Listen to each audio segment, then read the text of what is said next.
Well, hello all. This is volume two of my first live stream. First one got taken down due to a copyright issue. Seems that even the algorithm can pick up stuff that you don't even see. Apparently, I had a spam or something. So I've appealed it. So yeah, I've appealed it, so just waiting to see when a human being can watch it and find out exactly what it was. Originally, it was a copyright infringement, which I guess I have to cop it on the chin. So that's fine. I actually said that, and I said, look, all right, that's fine. I'll stop streaming that. So I did, and it obviously didn't. Yeah. So, but anyway, I'm here again. So I hope everyone here is okay, and I'll yeah. So um sh- hey, hey, Barry, hi man. First one got taken down, Barry. It's pretty funny. Yeah.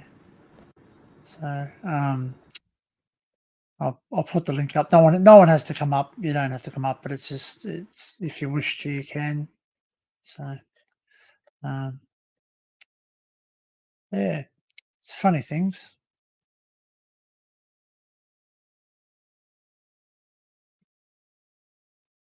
Yeah, it's amazing. It's amazing. It's amazing the things that they pick up and the things that they miss. You know, I think I might have worked it out, but I'm not 100% sure. So I'm trying to work out because yes, I was playing a video, but I also had some music going through my headphones. So I'm not exactly 100% sure if that was also running through um, another source where they've actually picked it up because yeah, actually I did have my phone go off. So yeah, oh, here's Kalisha. It's stream. Hello, Danny. How you going? Yeah, well, thanks. I'm good. Yeah. Hey, Shelley. Welcome back. This is volume number two. It let's is. let's hope this one stays up because yeah, I would like to have my voice, and I do have a voice, and I will use it. So, what have I been doing since I rudely got shut down by YouTube for a spam violation? Apparently, I spammed people. I'm not exactly sure how I did that, but I can assure you, spamming is not my thing. Excuse me. Looking for headphones. But you're looking for headphones.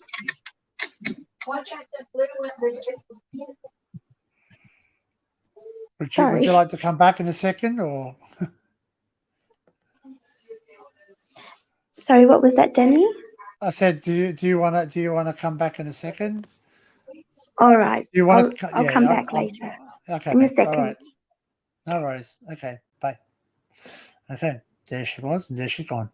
Anyway, so yes, a spam or something violation. I don't remember the BS excuse, but I'll just cop it on the chin and I'll just do a volume two.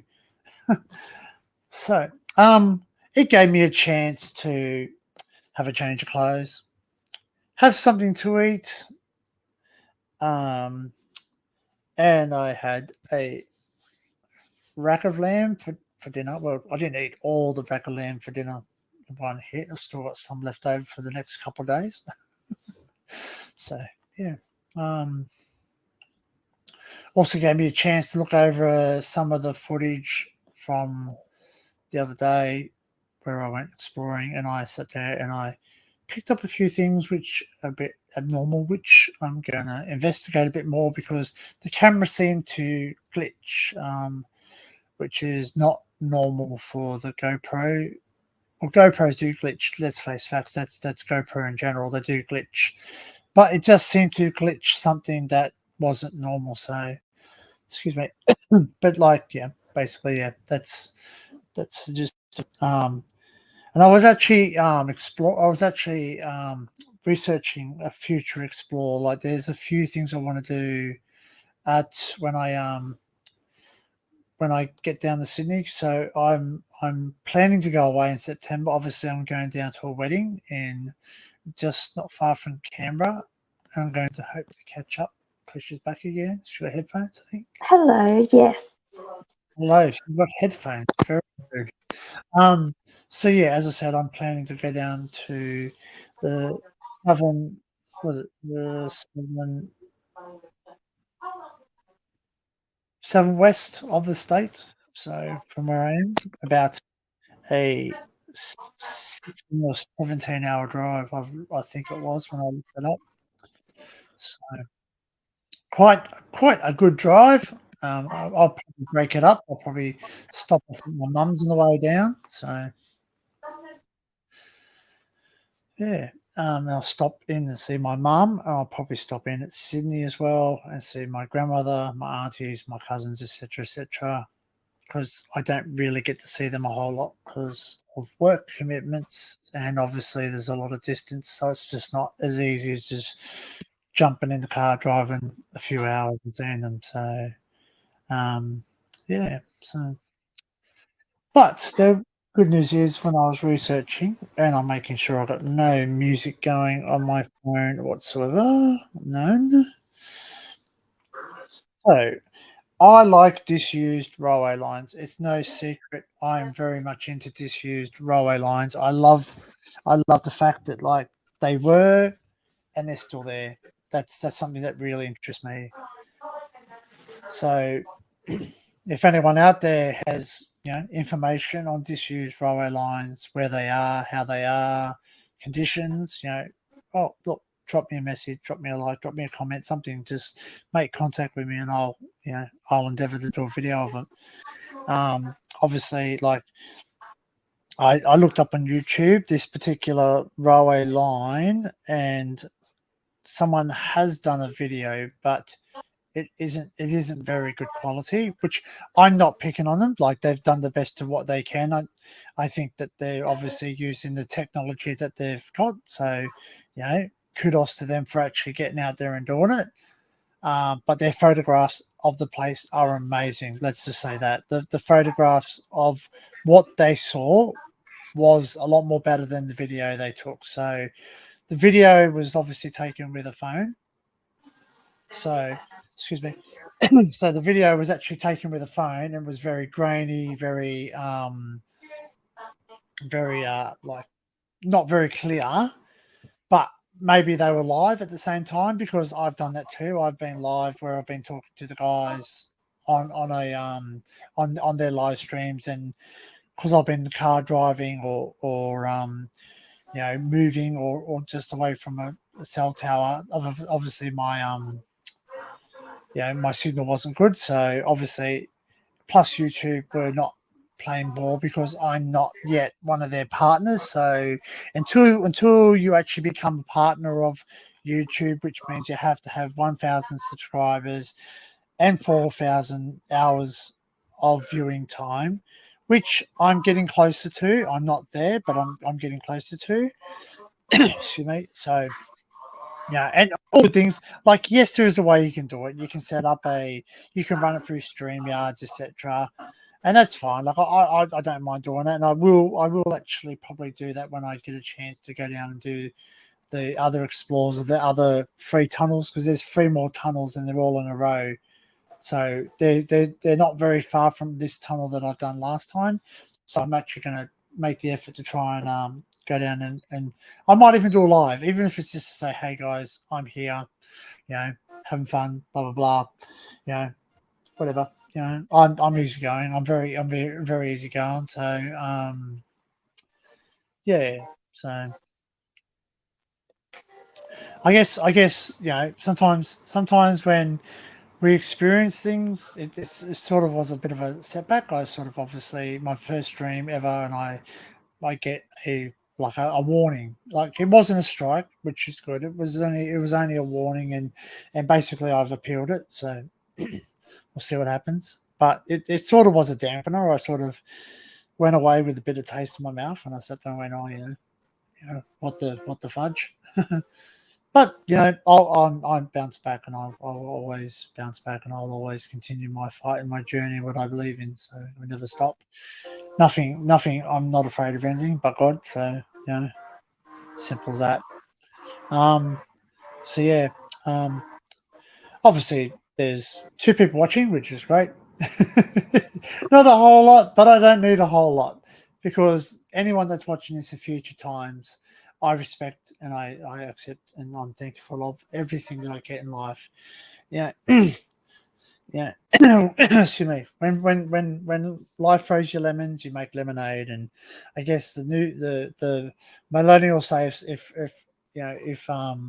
if life throws you lemons, well, life won't throw you lemons. You'll have to work for them. But anyway, um, so yeah. Oh, I put that really loud. My daughter's just put something up on Facebook. I wonder what she's put up. One of my daughter. Oh, she's nice, nice, nice. Okay, so obviously, one of my daughters will watch this eventually, and I hope that she sees this in future time. So just want to say, Channy, I'm very proud of you. What you're doing right now, you're actually at the debutante balls, and you're actually taking photographs. She's actually been approached and been able to take professional photographs with her camera. So I just want to let you know that I'm very proud of what you're doing, and I love you so much. And yeah, just one of my proud moments. Like when any of my children do something, I'm very proud of them. Yeah, and I'll always be proud of them, no matter what. I'm always proud of my children, no matter what they do. Yeah, I might not agree with what they do sometimes, but I'm always proud of them. So yeah, so just kudos to you, Channy. So I'm very happy that you're actually doing something, and it's something that you enjoy, and it's a passion of yours. And I believe this passion is going to take off. And if anything, if I have any say in it, I'm going to make sure that the world knows that what you do, if that's what you want to proceed in. So yeah, all 79 people on. I think I've got 79. Let me just check it. Yeah, I walked away. I walked away from Facebook. Not Facebook. I walked away from YouTube. Go away. Something was just going to play. I don't want to play anything now. um. Oh, Matt's just uploaded that video again. Okay, very good. So I'm not the only person who's challenging has a challenge with YouTube. Obviously, the Secret Vault's had his challenge. Obviously, I notice he uploads a video a lot, and I can only assume that's because someone complains about it and asks for it to be removed. The fact of the matter is, it will never go down and stop until this person's had justice. So, yep, keep going, Matt. Keep fighting the fight. Me, and I'm sure everyone that will watch this video or has watched this video or the previous stream will agree that we're 100% behind you. My channel. Excuse me. Oh, yep. I'm just sitting on 79 subscribers, which is amazing. And I'm like, yeah, I was happy with just one person liking me. You know what I mean? Like I was really, it was just something like I don't do it for the likes. I don't do it for the subs. Obviously, the subs will help me. Obviously, once I reach that 1,000 people, and um, once I reach that, I can potentially start making money.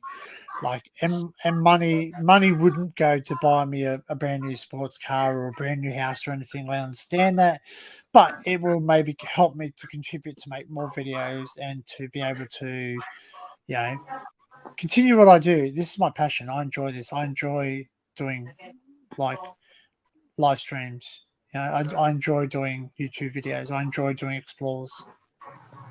You know, so yeah, so Very good. yeah. So there's one person watching now, which I don't know. I'm not really sure. I watch that little one in the corner. It goes 1, 2, 3, 3, 2, 1, 1, 1, 2, 3. Whether that's just to basically say you're talking boring, keep talking good, and you'll actually get something. So, um, I don't know. Maybe I can do something. I'm gonna try something. Um, yeah.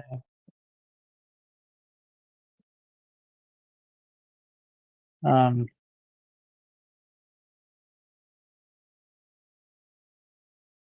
yeah. So I'm just trying something.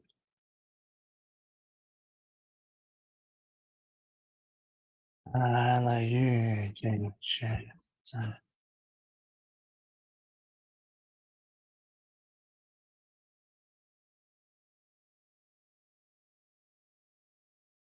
yeah. Yeah. Cool. Anyway, me, laugh aloud. Oh, well, Shelley. It's Shelley. Me. That's good. Barry's probably jumped. He's probably at work. Uh, He's at work here, so he just jumped in. He's just seen me go live. I just thought I'd jump back on again. I just thought I'd just put it out there that the live stream, me and Punches were talking. Yeah, we were talking, we were laughing. We started to watch a video, which is really funny because I don't understand why that video can be copyrighted when the fact that the person that the video I'm not 100% sure, by the way. I'm not 100% sure that this is the reason. Like, it just said I was spamming someone, so I I was able to look at the chat again, and there was a I say a person because I don't know if they're male or female, so let's just keep that blank. There was a person who came in and said, "Oh, hey, I've been banned somewhere else. I've been, I promised to be good and all the rest of it." And yeah, but yeah, like I've set it up in the chat. Like, I've set up the chat so basically, if someone was to write something that wasn't, um, in accordance with YouTube guidelines, that it will delete it. So yeah. Anyway, so on to exploring. So basically, the last explore was great. It's been raining all day. I spent today chatting on the live stream volume one. So this is volume two. We just basically started up again. It's probably really funny. It's quite funny, the tables, because basically now I'm doing volume two at 8 p.m. and I did volume one at 8 a.m. So exactly 12 hours difference. So the first stream went for roughly 8 hours. I think we got up to 8 hours before it actually got shut down, because of a, a infringement or something, a community infringement, which didn't get me a strike, but yeah, it's weird. Yeah, probably repeating myself rambling on. So yeah, What's happening down last night was a good first one. Yeah, thanks, Shelley. Really appreciate it. It's really hard talking to yourself sometimes. It's really hard. Like, I'm not one to stand in front of the mirror and do, like, just talk. I can talk. I can talk a lot. Believe me. If I know something, I can talk about it till the cows come home. And if I don't know something, I will do. I would do something. I don't like telling fibbles, or telling a yarn just to get a point across. I'll just sort of talk. Are you not connected to the Wi-Fi there, Kel?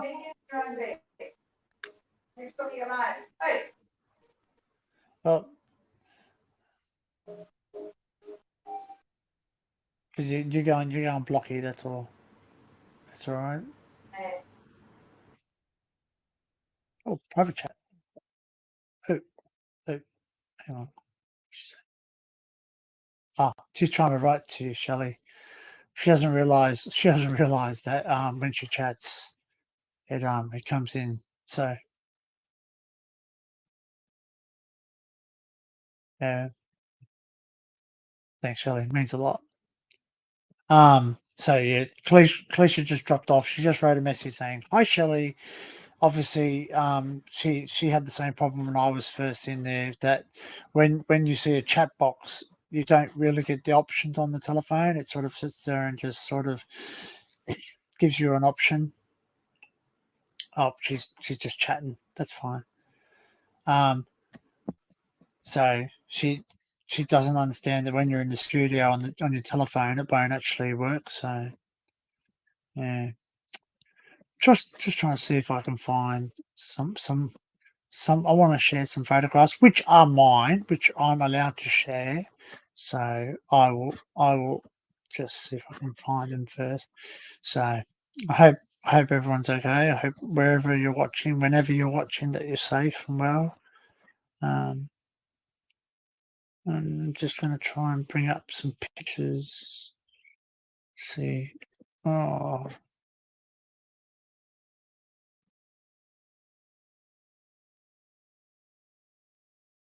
these haven't been shared on any social media yet. So basically, um, it's amazing how tunnels all look the same. Uh, but yeah, I'm really looking forward to exploring again. 'Cause I really want to get out there. Yeah, I really like exploring. So, um, well, this is something that I can share. So when I like this, because this is not here anymore, so I will show this. Okay, so we're going to share my screen, share, share, and share, share, and get down.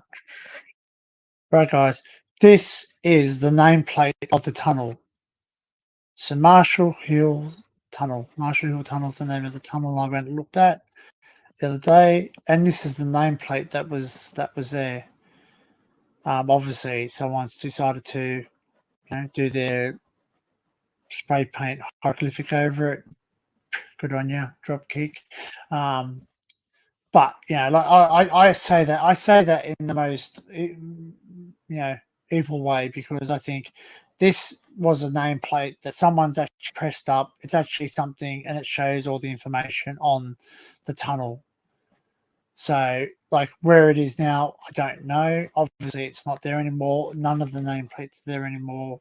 It's been taken away, and it's going to be very hard to sort of like.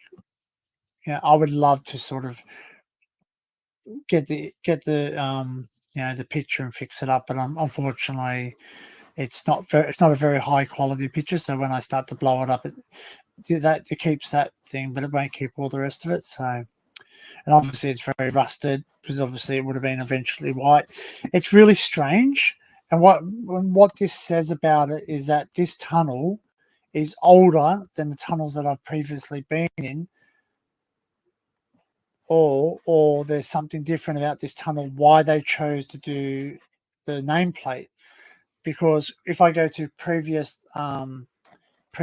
tunnels that I've been to on this exact line, they don't have nameplates like this. There's cement, and they press it into the wall.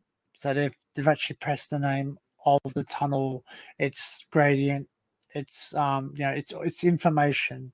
So there's like different explanations of the distance from Sydney, because everything's measured from a distance from Sydney, being Sydney is the central hub of the railway network.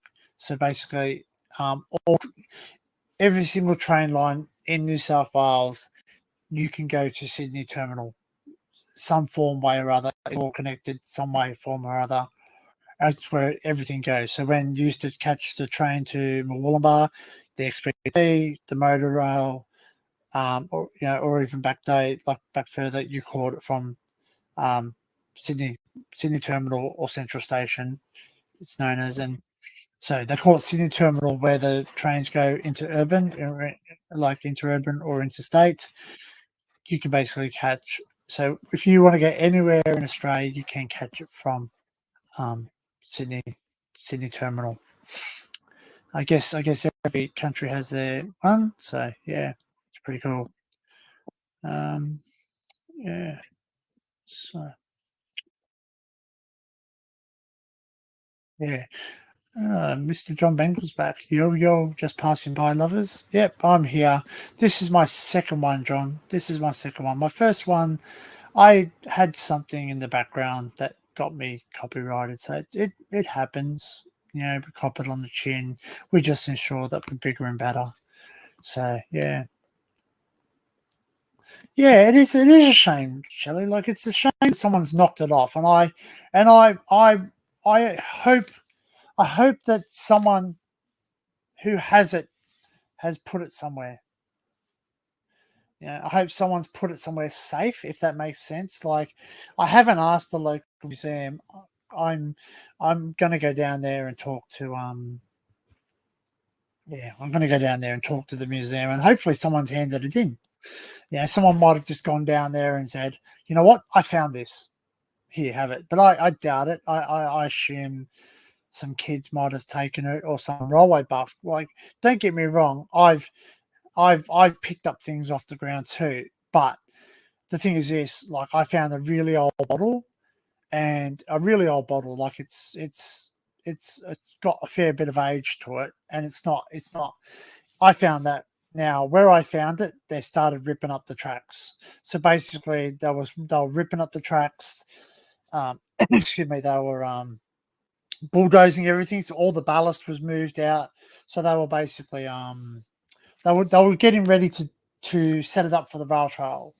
So there's nothing there. Like, and I'm unfortunate it is, and I do have photographs of this, which is really sad.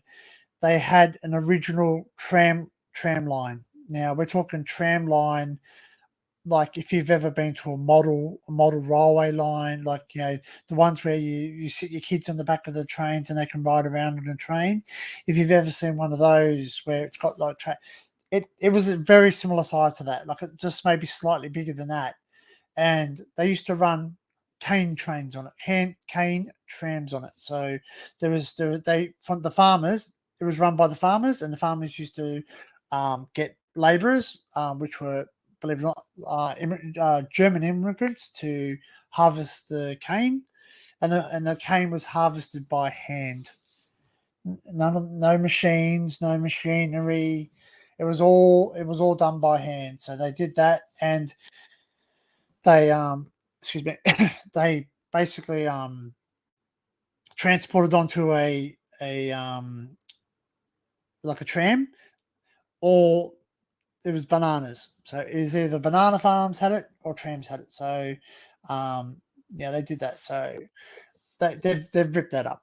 They've mangled it all up. All the tracks were all mangled up, and they destroyed it. So it's gone. Like, obviously it was gone a long time ago, but it was like the place where it was. And I can say this now because if you go there, you're not going to see much. It's like a ghost barren town now to what it was. It was the Crabs Creek, Crabbes,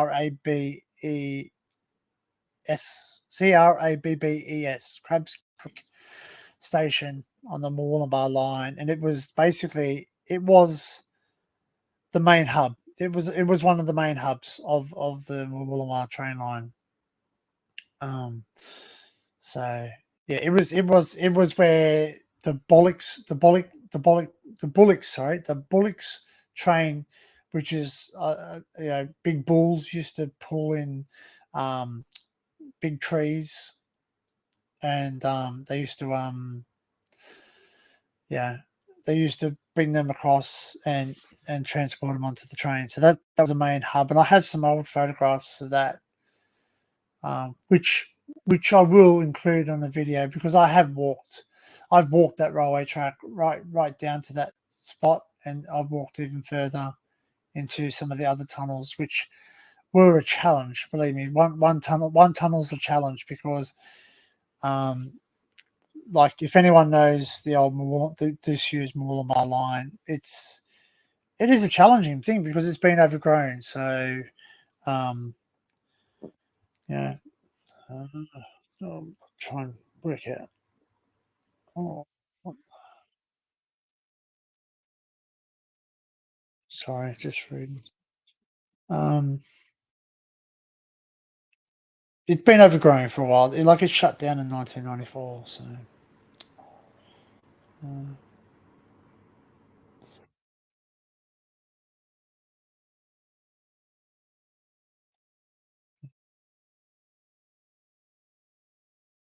there you go. 28 years. I just googled the exact date. 28 years.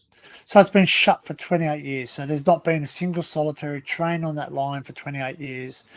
Um, there was sub branches that went off it. So it started at Casino and it went to Mooloolaba, and then the last stop was Condom Sugar Mill.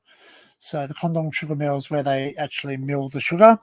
It's still there. That is still there today, and there is still some remains of the train line, not the tram lines, because there was a tram, and I do know where the tram is. So I do know where the tram is. The tram is in Sydney now. It's been salvaged, and it's still there.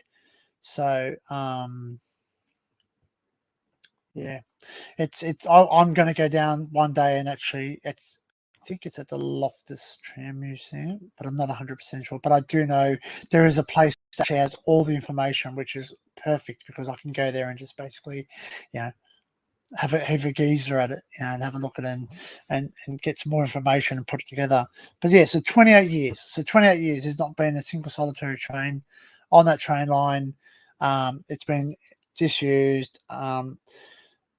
It's been left to rot. A lot of the sleepers have been there. There's been several floods, like Mooloolaba floods. They call it the one in every 5 years. So roughly since I've been living here for 12 years, it's flooded 3 times since I've been here, and these have been um, quite catastrophic floods. The the first flood I was in was in 2017. Um, So that the 2017 one was it beat the record of the previous flood, and then there was one in 2017. There was another one in 2019, which wasn't as bad. It was nowhere near as high, but it's still flooded here. It still caused some flooding, and we got cut off from the main arterial road, which is the M1 motorway. So the M1 motorway goes all the way from. I'm pretty sure it goes from Brisbane. I'll have to actually. Um, hey, Cornell, how are you, mate? Cornwall, yes, Cornwall. I know Cornwall. That sounds really funny. I know Cornwall very well. My auntie lives in Cornwall.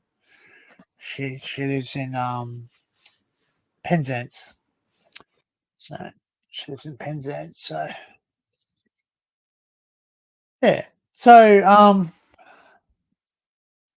yeah. So basically the 2017 was the big one. It actually outdid the record from the previous years, and then the 2019 wasn't as bad. And excuse me. And then the then we just had the recent one, which was 2022, which broke every single record known today. Yep, yep. The Penzance. Yep, and I believe my cousins, they actually make Cornish pasties or something to do with Cornish pasties. So they they make little dolls or something. They make little Cornish pasty dolls, and it's like a little brown thing, and it actually looks like Cornish pasty, and they put eyes on it, and yeah, they sent a couple over to us in Oz. So yeah, my auntie's over there. So yeah, very nice. I want to go there again one day. yeah, have some fun and talk. Obviously, I want to come back over to the UK. Like, I reckon it'd be awesome. Yeah, I know you guys probably say, "Oh, yeah, UK is blah blah blah," but yeah, I guess I say something about Oz. Yeah, Oz is great, but you love to travel abroad. You love to see things you can't normally see, and England's a lot older than Australia. But when I say it's older than Australia, like um, colonization, I would say that's in England. Colonization is older. You don't, you were the original inhabitants of that. Yeah, you were the original inhabitants of there. There wasn't, you don't have indigenous people. You were the indigenous people there. So, whereas when we had the indigenous people, Aboriginals, the First Nation people here, so they obviously didn't have all the high rises, the bunkers, and all the rest of it. That's what white men built. So obviously we did that. So it's obviously great to go over there and see those things. Obviously, I love watching all your videos and looking at all your Instagram posts, and yeah, it's quite nice. So yeah. Um. So yeah, the 2022 flood that just recently went. So I don't know if they're officially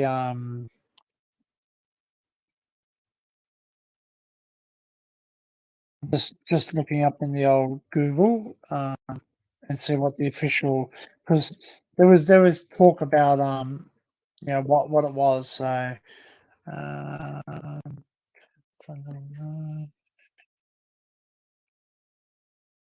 okay, so this is what Google says. It says people not, excuse me, the full impact. Oh, see, it's still to be revealed. That was 1st of March 2022, so they're still investigating.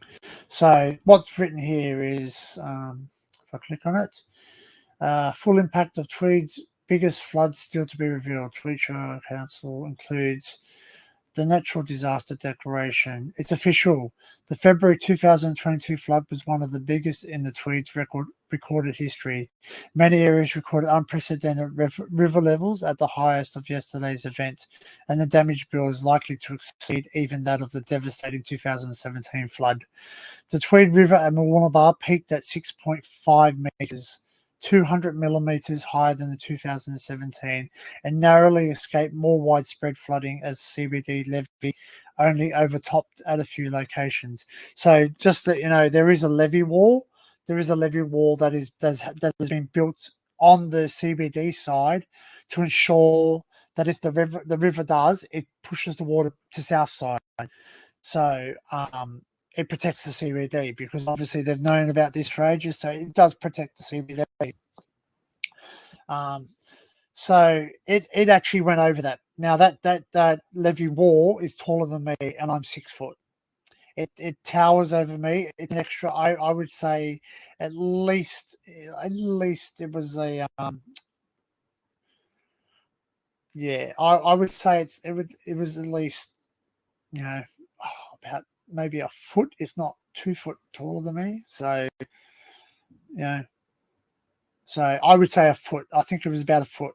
Yeah, it would be a foot because I'm 6 foot. So I think it's 7 foot tall. Seven. Oh, actually, you know what? I really don't know. I would actually. I'm just guesstimating, but yeah. So, but it was only coming over for a little bit. So it was only little sprinkles. So that was pretty. Summer here in the UK. What's it like over there where you are in Australia? Well, I got my beanie on. I got my St George beanie on, so that could give you a bit of a clue. I do have the heater going too, so it's actually quite nice where I am inside at the moment. But it's currently 14 degrees, so um, it's going to drop down to 13. So it's 14, so it's not going to drop much lower than this, and it's raining. It's raining at the moment, so yeah, it's raining at the moment. So yeah, so as I said, the Tweed River at Mooloolah peaked at 6.5 meters, so 200 millimeters higher than 2017, and narrowly escaped more widespread flooding in the CBD levee only overtopped at a few locations. Tumbulgum, like if you look up Tumbulgum, it's spelled Tumbulgum. It's pronounced Tumbulgum, but some people say it's Tumblegum. It's Tumbulgum. Was one of the hardest hit locations in the Tweed, with the river peaking at 4.8 meters, 800 millimeters higher than 2017. Now, if you were to look up Tumbulgum and say, well, it's only 4.8 meters, and the Moolumbar was at 6.5, you got to remember Tumbulgum is at a lower part of the Tweed River, so it's basically where it's flat. There's cane fields. It's really not that tall, and it basically gets flatter and flatter, and so there's no riverbank. The riverbank is very very tiny. So when we're talking 4.8 meters, that's above, well and truly above. So yeah, so the mayor. The mayor said this event was more widespread than 2017, with inundation of houses and businesses along the coast at Bognor, Tweed Head South, Pottsville, amongst other locations. Other areas which uh, have been hit harder this time, including Yukai, Mooball, Burring Bar, Crash Creek, and other places we probably don't know about yet. So that's the mayor saying that. So Mooball, one of the tunnels I explore in Mooball, but where they're talking about Mooballs are down low lying where there's cattle. So a lot of cattle had to be moved up to higher ground, and they basically were driving like frantic. There was trucks driving like frantic, trying to get cattle out of the properties because there was just nowhere to put them. The water just came up so quickly and so suddenly that it was devastating. So there is videos, like if you go onto YouTube, there are videos where you can actually watch what devastation happened. You can type in Mooloolaba flood 2022. You can also type in Mooloolaba. That's Murwillumbah. Mooloolaba floods 2017 and Mooloolaba floods 2017. And you can actually see some of the devastation that actually happened. So they said, with so many roads still flooded and power internet connection patchy, we're still not seeing the full impact of the event. Well, this was obviously back in March, so it says we are also thinking about our neighbours to the north, and particularly Brisbane and Lismore. If you look up Lismore was hit harder than Mooloolaba. They actually copped the full brunt of it, and one of the company I work for, we have a supermarket down there, and it is in a level 2 high shopping centre. So the shopping centre is built high. There's a car park underneath that's level with the road, and it's higher. So it actually went into the store. It actually devastated the store. It was written off. So they've actually fully rebuilt that. I'm just going to see if I can find out. See what their level was, and see what information they've got. Okay, so it's loading. So they've had flood events from 1870, so that's where they've been recorded.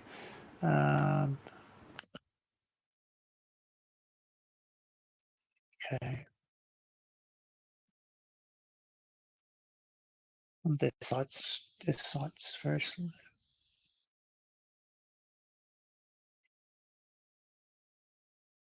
Okay, so just to put it in perspective, remember I told you that Mooloolaba had 6.5 meters at the flood. Lismore was underwater 14.5 meters. So yeah. So and just to put that in perspective, the closest one that gets to that was the 1874 flood, which was 12.11 meters. So a good two meters above that. So and they do have a levee wall there, but obviously it's not high enough, and they're actually investigating. So 14.5 meters, like that's wow.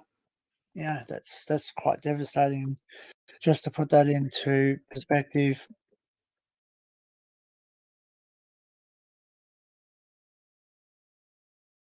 that's uh,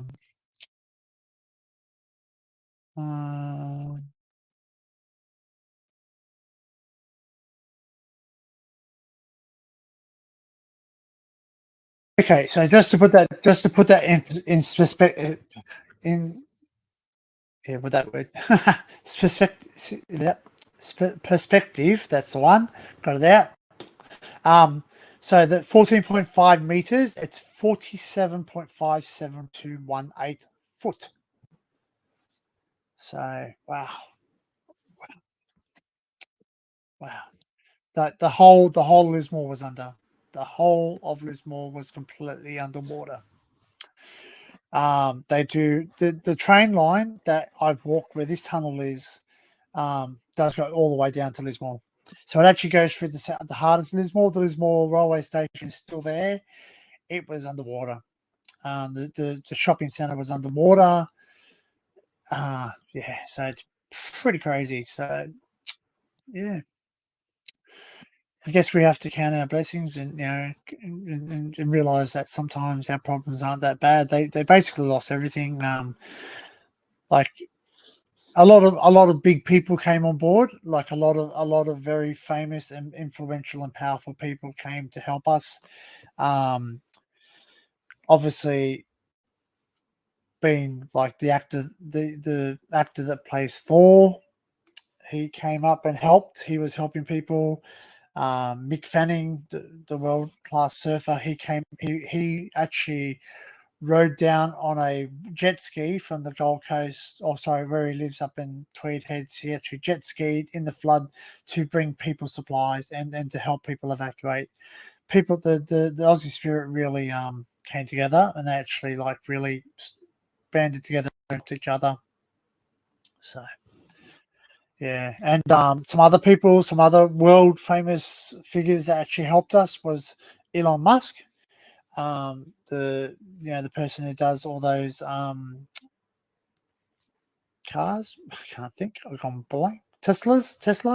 So he does the Tesla cars. He actually bought out. He actually sent out. I don't think he actually came to Australia, but he sent out Starlink. He helped us all get communications up very quickly, so we were able to get some form away. Do I ever sleep? Yeah, I do, but it's daytime over here. I don't go to sleep during the day. I was only on since 8 o'clock this morning, so I will go to bed at some time tonight. So for you, it might seem like I've been awake long, but I haven't. So, but yeah, so Elon Musk gave us Starlink. So Starlink gave us some form of communication, because basically once the town went under, that all that water, we lost everything. We lost power. Well, I didn't lose power. I was lucky. I'm in a part of town where it doesn't flood. I actually wasn't impacted, so I was quite lucky. So I actually was able to go into work at not my not well. I work at different stores, but I was able to go. Yeah, so I actually got to go in and help people. Like we actually got people coming in and grabbing groceries because nowhere was open. The stores weren't open. We weren't able to get supplies. So all the supply trucks, even Prime Movers, couldn't actually get through into the town. So that's how high the water was, 6.5 meters. The down near Chindra, which was near the mouth of the river, that was under around about oh, what was it under? Actually, I'll have to actually look that up too. Chindra.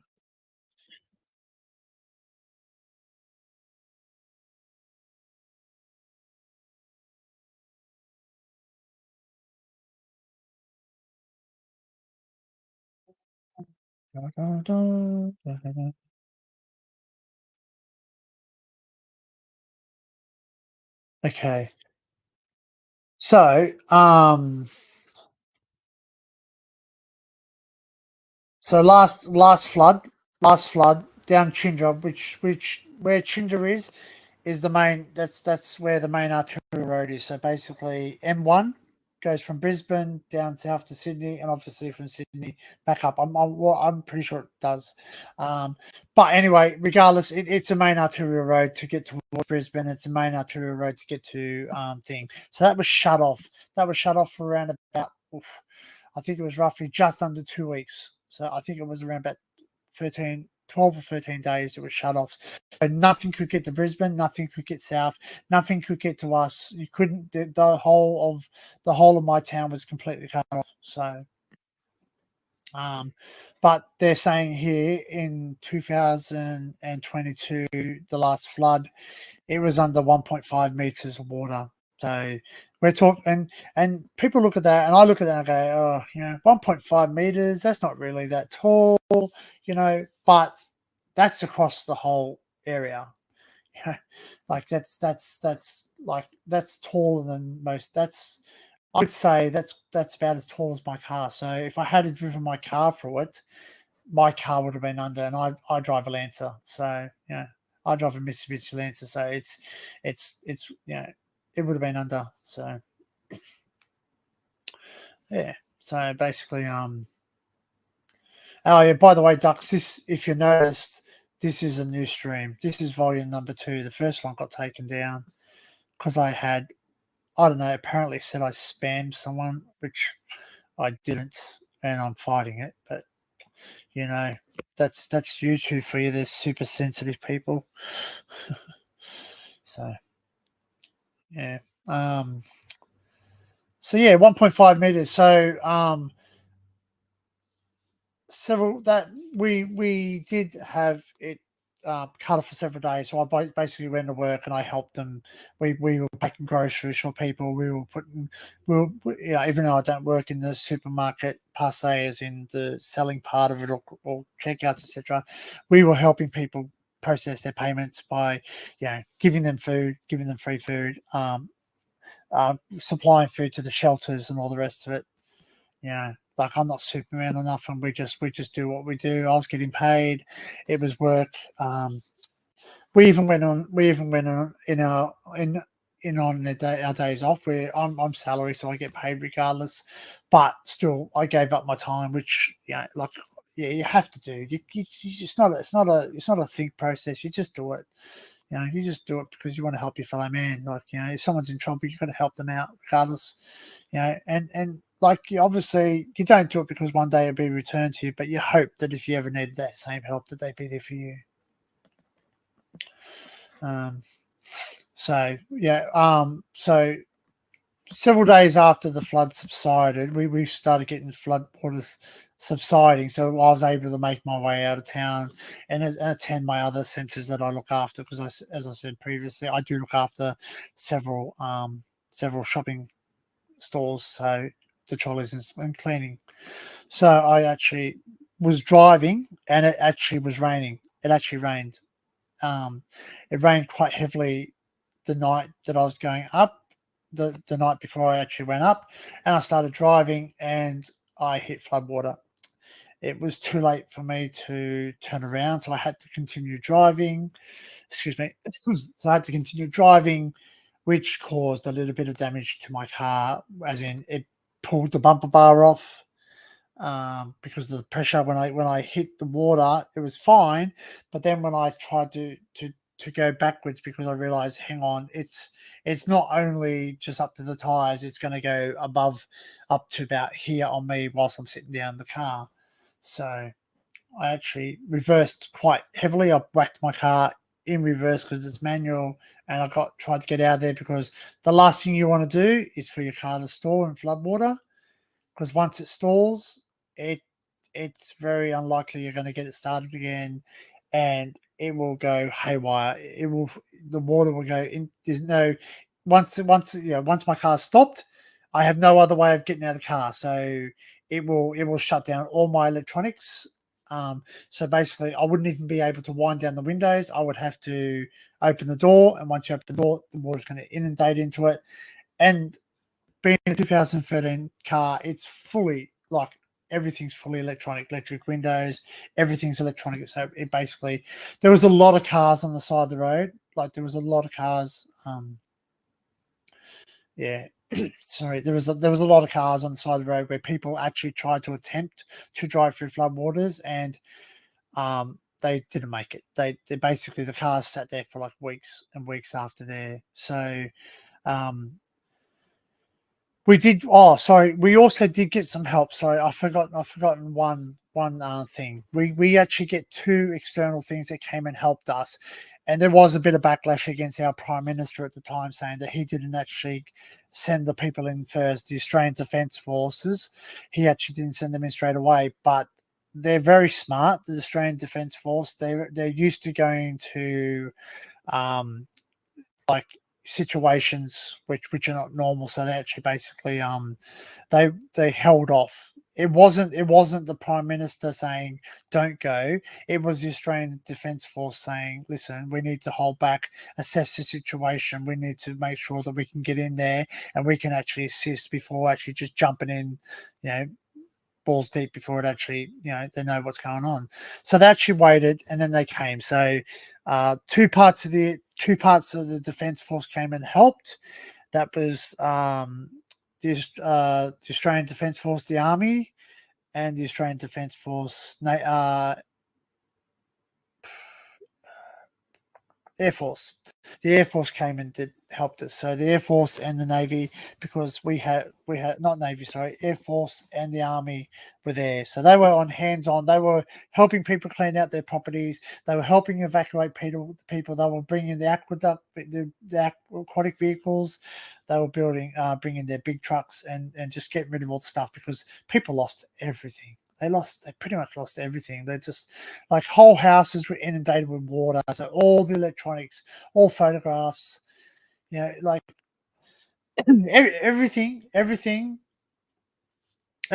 was made or salvaged after the 2017 flood, basically, if they got flooded again, it was all gone again. So they got time to get out. Like, I'm not 100% sure, but I think there was a person who lost their life, but it wasn't here. It was at Lismore. So yeah, it's really sad. There's a great video, as I said. If you go on, there's a great video.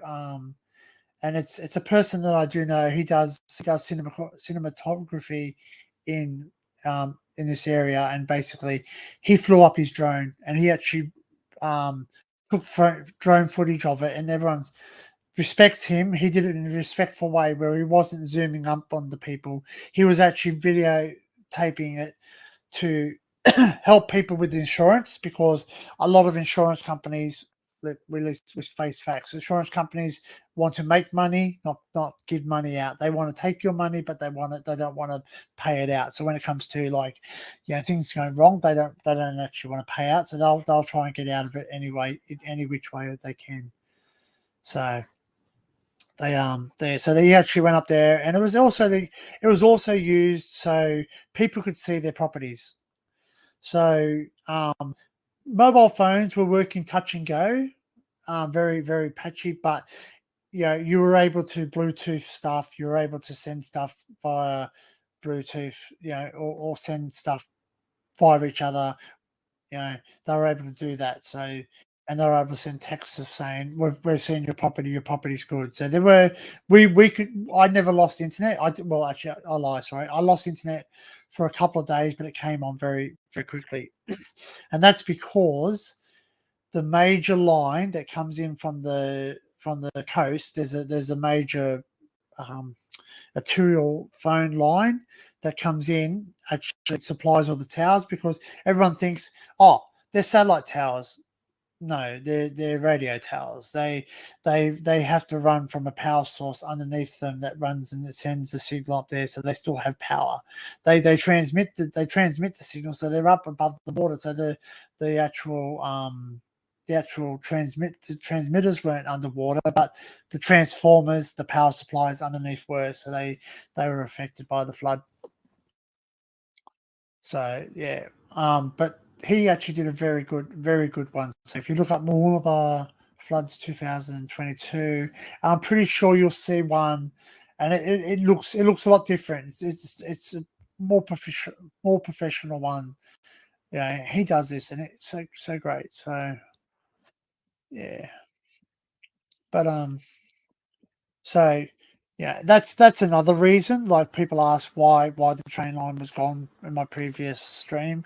The train line's gone. There's another reason. It floods. It floods, and it floods quite regularly here. So every time we do get heavy rains, we have some form way or rather of flooding. So the last flood went through the railway station, and it was up pretty much almost to the roof, like underwater. So that's because that's on the opposite side of the CBD. So the river, so the CBD is on this bit here. Then there's the river. Then there's South Mooloolaba. South Mooloolaba got the brunt of it. Sorry, I hit the mic. South Mooloolaba got the brunt of it. So that they're the ones who are underwater. One of the cleaners who works at the centre I work at, she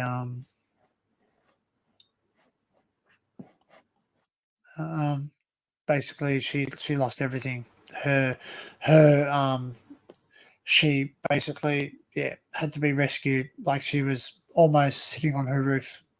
So yeah, she was in one of the lowest parts of the flood zone. So yeah. But yeah, I enjoy it. I'm happy. I got to see these tunnels. There's another tunnel which is the longest tunnel on the Mooloolaba line. I've done that. I've walked that. I haven't done it with my GoPro. So I'm going to take my GoPro down there, and I don't have a drone at the moment. I would love to buy a drone, and I'm really working my absolute backside off to try and buy. But the one I know I don't settle for second best. Like I'm a bit stubborn. Like I like to buy things that will do the job the first time, not just buy something just to satisfy me until then, and then so. But obviously, if I do receive any donations, I do I will put them towards the drone. So no, I'm not begging. No, I'm not asking. No, I'm not telling. Like if I receive a donation, I believe a donation is something you do because it's not been prompted. You don't. I don't have to walk around shaking a can to say people are here. I need a drone. I need help. You know what I mean? That's. I don't. I can survive without one. Sure. You don't have the same cinematography, but you know what? Like as I said, I'm a big fan of Matt's. I enjoy his work, and I even enjoy Matt's early work, where he's actually basically just like being, walking around with the VHS. I actually enjoyed that video quite good. So right, quite good. I enjoyed it. Yeah. So it was something that I really enjoyed, and you know. And to see where he is now, so he's worked hard. He's worked hard to where he's got. So he didn't have all that top equipment at the beginning. I'm lucky. I'm lucky because I do work full time. I do basically I do work very hard, and because I work very hard, I actually have saved up and I bought my own computer. I paid for it for that whole computer myself. I paid for all the components of the computer. So yeah, everything that went into it, and I chose it because with the specific thing that I do want to settle for second best. I've got several videos that I've got on either hard drives, discs, you know, even down to thumb drives. I've even got some videos on thumb drives and photographs because I simply had no space on my old computer to do it, and I had no way of editing them. Now I have editing power with the new computer. I can actually edit. You'll find secondhand first gen DJI Mavericks for around about 400 plus now. Oh, cool. I'll tell you which one. I know it's probably overkill, but with free batteries. Oh, so I fly more, almost like a fly more package. Um, yeah.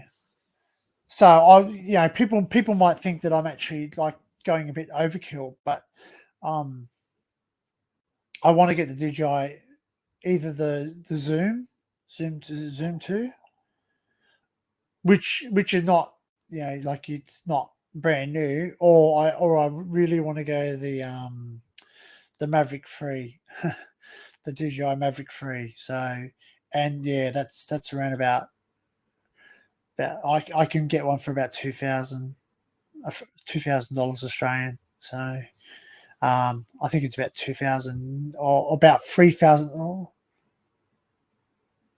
I think it maybe it's about 3,000 something. I'll have to research it more. But I know that it was about, if you want the Fly More combo, which comes with a bit of extra. It's only digital zoom though. It's not real zoom. Yeah, yeah, yeah. That's why I've looked at the DJI Free, because DJI Free has digital zoom as well, but it actually does have a zoom itself as well. So it's got the quite the high powered thing. So, and my friend has a DJI Maverick 3, but he's got the, I would say, a professional one. It's almost like a professional one. Excuse me, because it's around about 7 grand. He's one, but he does professional. Like he uses that drone for a living. Excuse me, I'm just going to grab my coffee. Or it's probably gone cold, maybe. Yeah. So digital zoom. Like if you don't like go too overboard with it, you can get some good pictures. I've spoken to Matt via Oh no, actually no, I didn't speak to him. No, sorry, pardon me. Excuse me. I watched the video of Matt. I think I did send him an email, but I didn't send the email. If that makes sense, I wrote an email to him whilst I was watching him. Inspire to use it for thermal imaging of old buildings. Great, awesome. You know, like I don't want to keep up with Joneses. So I don't. Like I don't have the most powerful computer in the world. Like I could have splurged out a bit more and bought a higher power CPU. So at the moment that's running a 5950X, and I know that's nothing to laugh about, nothing to snuff about, or go, that's not very powerful. It's quite powerful. It's one of the most powerful low end AMD chips at the moment. So, but I could have gone like the Threadrippers and all the rest of it, but then again, what I paid for this would have been nearly 4 times. So a Threadripper's like, quite expensive compared to the 5950X. So, but like I buy things thinking about use rather than um, what's the word? Yeah, it has to have a use. I don't want something that's just going to be, wow, this is really powerful. Now what? Do I know how to use it? Do you know, like someone said, like for instance, I'm still rocking a 7th gen i7 7700, 7000. Laugh loud. Have it overclocked to 5 gigahertz on a custom water loop. Cool, cool. Yeah, I was going to go the water loop. Um, the only thing, like, and I like watching Jay 2 Cents, so I watched a lot of his, and he's very heavy into water loop. But then he did a video. He did a video, and that video changed me. That video was water loop, water cooling versus air cooling, like having a like a fan and heat sink. And basically that's why I went through I've got the Noctua NHT15, so it's quite a big heat sink, and it basically I have this thing overclocked too. So this thing's overclocked. The So everything on this system is overclocked at the moment. So it's the CPU is overclocked, the memory's overclocked, and the graphics card, which is a GeForce RTX 3090 Ti, is overclocked too. So it basically has no issue running anything. Like I'm currently streaming in 720, and that's only due to the restrictions on StreamYard having a free account. So if I upgrade it, I can go into the 4K. So my camera will stream at 4K, and I've had no issues with this computer at the moment. The only issue is not being home long enough to actually do it, and I've seen it. Yeah, man. Main thing with water is it's more constant temperature with far less fluctuations. Correct. Yep. Correct. I watched that too. So I'll just share that so people can see what you're saying. I know what I'm talking about too. So what I'm answering. So yeah, like it does have a constant coolness, which I do agree with. But one thing that does make me concerned is that water can leak. Right, water can leak, and I know it's very unlikely, but it can happen. And basically, I leave my computer on when I'm rendering stuff. I basically leave my system on, so I'm not home for extended periods of time. So when I upload stuff, ambient temp can become an issue. Yeah, yeah. So I've well, okay. So just to give you an idea of my setup, which if you've seen the photographs on my Instagram, you'll understand what type of setup I have. I have an IQ 5000. IQ 5000 cooling tower. So currently on my tower, it has. Oh, hang on, I'm trying to think now. 3, 6, 9, 10. It's got 10. It's got 10 fans. So it's got six on intake and one on. Sorry. Oh, hang on, that's got 3, 9, 10. Yep. So it's got Um,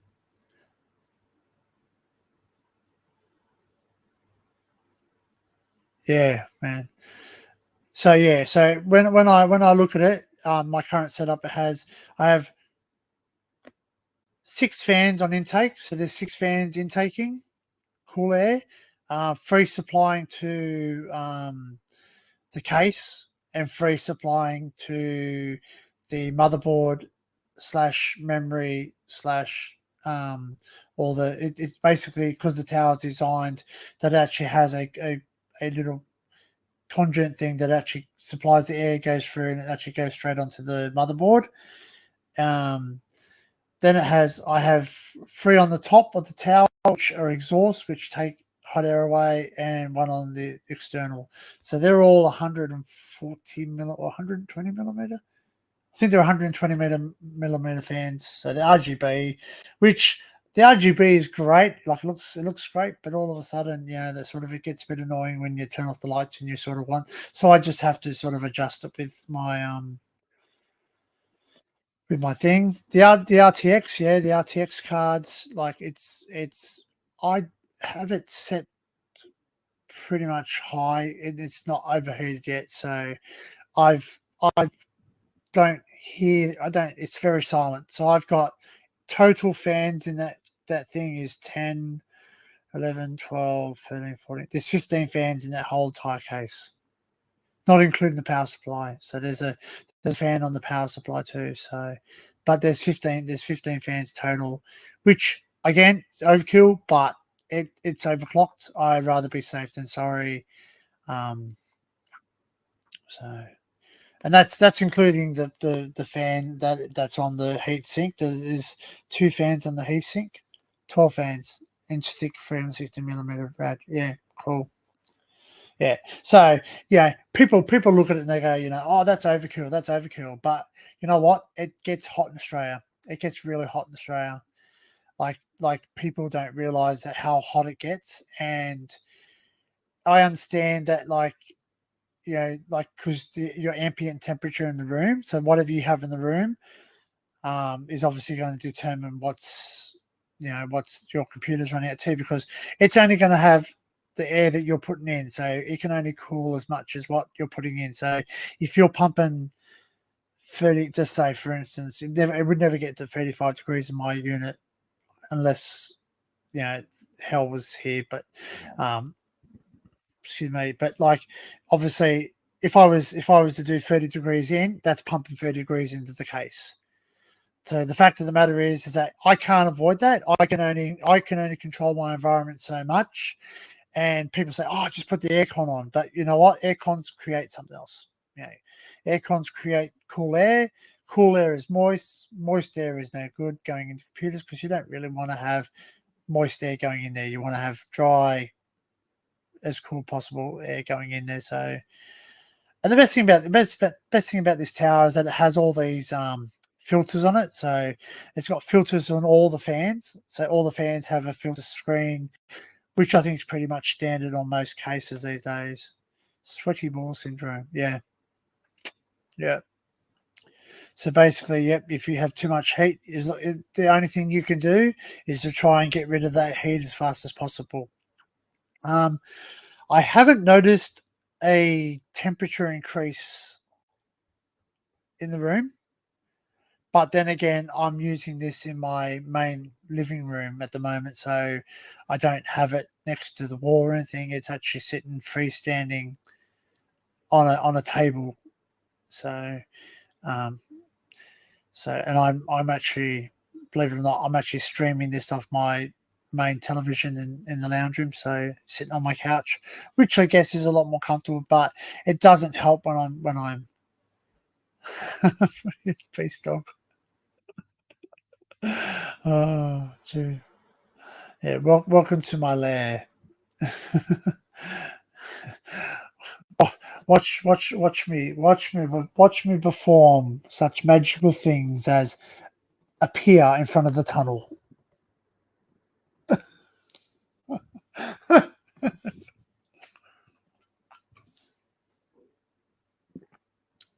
Yeah, correct. Yeah, correct.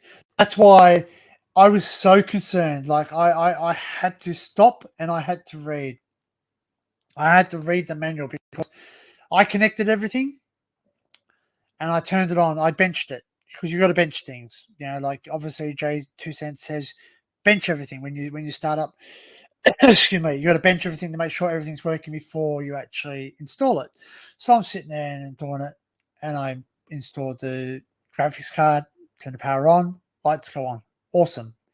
Ran it for an hour, sat there, watching it. Nothing came on. The fans didn't come on. It just didn't reach the temperature. Um, there are no connections. No connections with what? No, not sure. Oh, over. By the way, cats are cooler than dogs. I have a cat.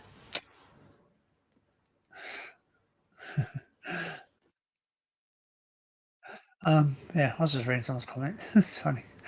Yeah. So, and I was really concerned because the fans weren't coming on.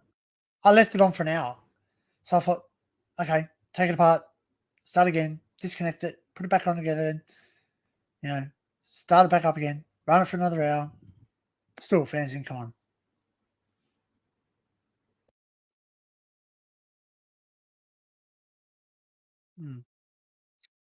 Okay,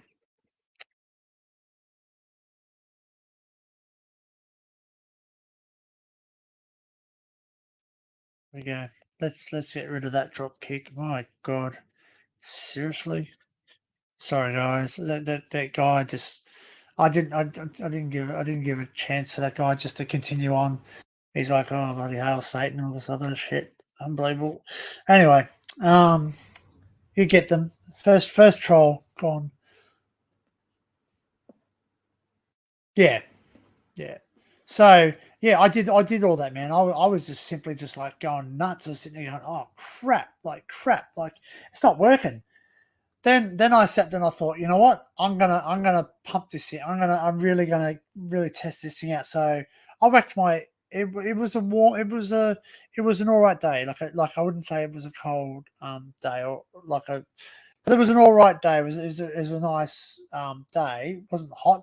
So I pumped the heat up in here and I really pumped up the heat. And I think I had the temperature up to 31 on my reverse cycle air conditioning and it basically I ran it for an hour and a half. I thought I'll pump it up for an hour and a half, and then one fan went on. Sorry, two fans went on. That's it. I thought, holy shit, it works, but not working properly. So I went, oh crap. So anyway, I sat there and then I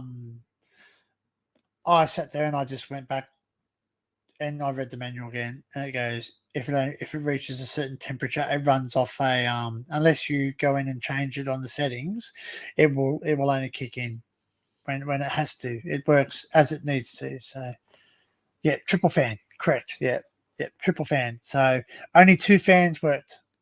No, no, didn't spin. Did later on, and I have seen. I've what I did is I got the program. What's the program called? Uh,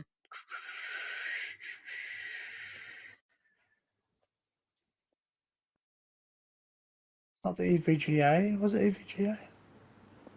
Oh, the GeForce Experience. I think it was. I think that's the one. I got it, and actually, I when I put it on, I was able to Hey, Steve. First stream got taken down, Steve. Morning. Yeah, it's morning for you. It's 9:24 p.m. for me at the moment.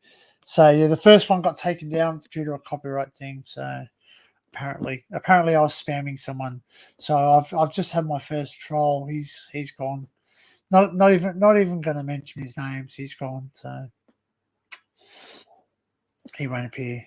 So yeah. So what was that? Yeah. I got that program, and then I tested. I ran the fans on manual, and basically because I ran the system on manual, fans all went on.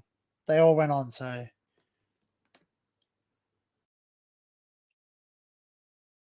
hmm, correct, correct. Yep. So I do have a custom fan curve now, just because I've overclocked because all my whole system's overclocked.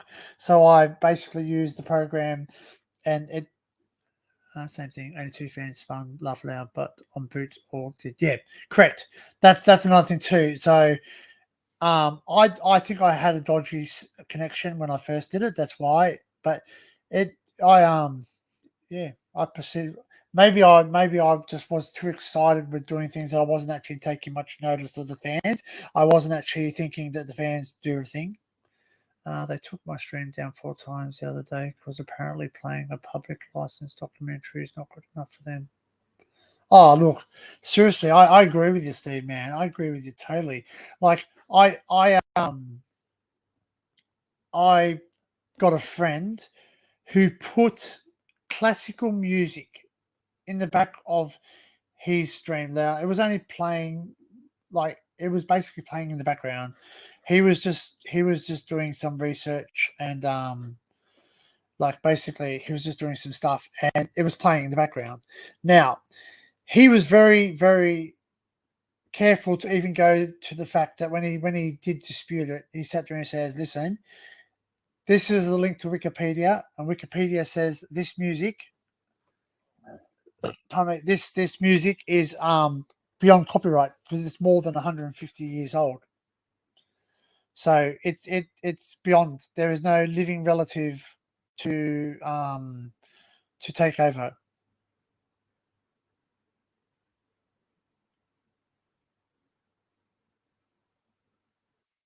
Oh, really? Jeez. Well, mine's got taken down. So they took my stream down, and they said that I was spamming people. The first one was a copyright thing, which I did, And I sat down, I realized because I was showing another video, which I know is not copyrighted because it's a parody. It's a parody of something, and the parody's up. And if it was copyrighted, the parody's not been taken down. So I thought, you know what? Other people have shown it. I'm going to show it as well in Australia. Sorry, hit the mic. Other people in Australia have shown it too. So I'm going to do the same thing. I just think I was just targeted. Being my first stream, I think it's just YouTube flexing their muscle, possibly, just to sort of say, "Hey, look, guess what? We're Big Brother. We're here. Just let you know, we we're watching you. You know, and just put scare up. I guess it's maybe something they do to all channels. You know, who knows? Who cares? If they take it down, they take it down. It's no phase. Like as I said, I'm not doing it. I'm not doing it to show this to be archived for the rest of the world. Your streams don't actually go down for them though. It will look like it's down, but you'll stay connected. And after a minute or so, stream will reconnect. No, mine went down. Mine went completely down. I actually so if I go to my YouTube, go to my channel, this live's up. Videos. Where's my? Oh, welcome, Only Me and the Doug. Thanks for subscribing. Okay, so if I go to studio, okay, so I have what's called a channel violation, an active community guidelines strikes. It just said it's just a warning. It says it's a warning. It says policy, spam, deceptive practices, and scams. I have appealed it. I've appealed it, saying there was nothing, there was no scam. I was able to go back through the chat logs, and I've actually seen the chat logs. There was nothing mentioned. Yeah, so but I assume what it is. What I actually assume it is that I had a copyright thing. They actually sent me an email because um, I think I actually popped out from the computer at that time. I quickly popped out to get a drink, and I actually didn't hear the pop. So I think maybe that was them saying, "Hey, guess what? You're possibly." There you go. Possibly. So I assume, you know what? It's going to come. It's going to come with it because I'm a follower of Matt Williams, Taffy, etc. You know, Secret Vault, all that. I'm a follower of them. So basically, I talk regularly with Taffy. Like I've been on Taffy's live streams, and basically, even to the point where I've been attacked on live streams with Frank. Like I was on with Frank Triggs live stream, and someone actually started personally attacking me, saying some lewd and stupid things, which again doesn't worry me, mate. Like I'm straight 180. I don't care if you want to call me gay or whatever. It doesn't phase me. I don't care if you're gay or what. That doesn't worry me. You can call me gay. It's not like it's going to be damaging to my health, But it was just it was more of an annoyance. And then they started going into the private chat whilst waiting in the back. So, and there was nothing. There was nothing. Like I wasn't spamming anything. You know what I mean? Like I if anything, I have a welcome. Welcome. Please like and subscribe. Hit the notification bell. Again, that's not against it's not against YouTube policy. You are allowed to say, hey, please like, please subscribe. Please hit the bell icon to the notification bell. You're allowed to do that. There's nothing against it. Like even to the point where even on my page, everything's above board. Thanks, man. That's why I think it's 900 mils. 900 mils, I think it is 900 mil coffee cup. Awesome, eh? I call it a live streamer or a gamer's cup. It's pretty good. I love it. The only trouble is that it can go cold, or if it's summertime, if you make it too hot, it stays hot forever. So yeah, it's cool, man. Like it's you just basically like you just make a cup of coffee and you don't have to go. Well, I have had one break, but this is pretty solid. This is dropped. Yeah, but then again, see, I'm used to drinking cold coffee. If that makes sense, I just drink it. Yeah, I just if it's coffee, man. I love coffee. Yeah, well, that's one thing, eh? So basically, I'm pretty sure this keyboard's pretty robust, but basically, if I was to drop coffee all over it, I would be crying because it's a Corsair one. It's a mechanical one, so I think it's pretty much. I had to all over me junk too. Oh, you spilled one. God, uh, all these people going mad for iced coffee. Don't mind it. You know, it's really funny. This sounds really weird. Like once I really wanted coffee. I really wanted a coffee, and I had iced coffee in the fridge, and I was like, I'm running late for work. I really wanted a coffee, and I didn't want iced coffee because it was cold. It was cold. So your cold coffee is rank. Don't you know how people like iced coffee ones?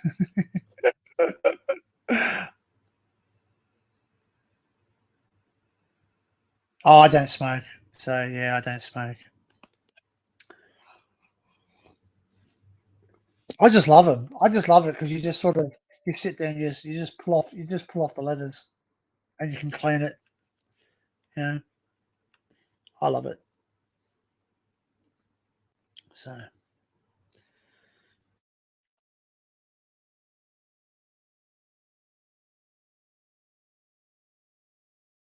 fuck's sake. Oh, what? It's cool. I love it. I love it. My mate had the same keyboard, and I sat there and I was like, yeah, I stuffed around with him, man. I pulled all the keys off and I just put them on random. I spelt random words. No, I'm not taking spacebar off. No, they are a challenge. They're a prick.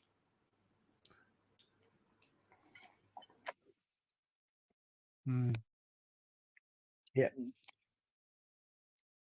yeah. The spacebar is a challenge. That's one thing I didn't take off because I had nowhere to put it.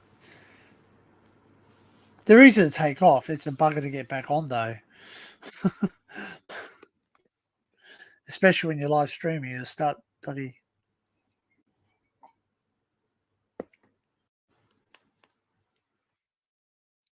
yeah.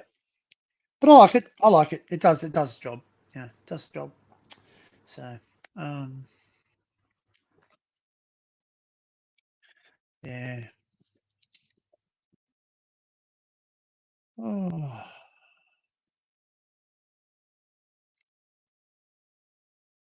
trouble. Okay, how it does that.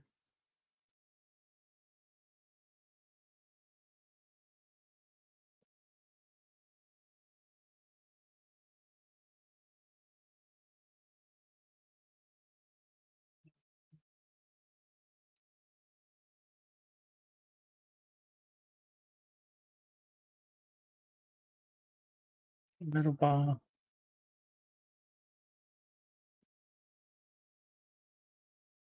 Never buy Cherry MX Clear.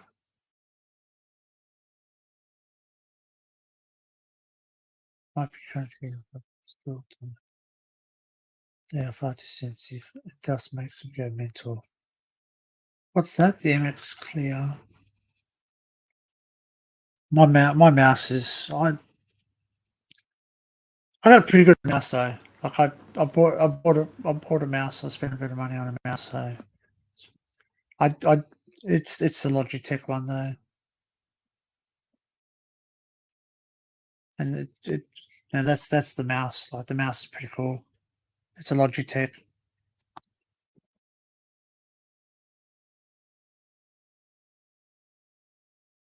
Yeah, the mouse. I chose this mouse because like it feels comfortable. It has wheels. It has buttons. Like I can program the buttons. It's even got one of those wheels. Oh, cool. It's even got one of those wheels where you spin it and it keeps spinning. Like you can apparently get an air blower and you blow it and it sounds like a bloody turbo. Um, but I use it when I'm video. Oh, okay, yep. Okay, gotcha. On the same page now.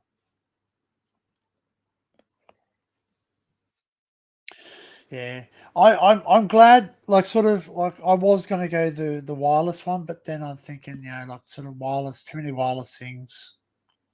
I like to have a few wide things. So trackballs back in the day. Oh yeah, they. Oh, you talk about the ones on top. Trackballs. That was one on top. They were really sensitive. Yeah, I think I know someone still uses one in um like they use it in a picture editing place. Yeah. V-shaped keyboard. I used to have a V-shaped keyboard. It used to be I used to have a wireless Logitech one that came with the mouse and the keyboard. It's called an ergonomic. I think they called it an ergonomic gaming keyboard. Actually, I found it not very comfortable, if that made sense. Like it was V-shaped, and your hands, you still had to do that. Like I don't sit like that. I sit like that. You know what I mean? And at the end of the day, when you're gaming, you only use about uh, four or five bloody buttons at a time. So yeah, it was split. It was a pain in the ass. Like I got used to it, but it was just a pain in the ass.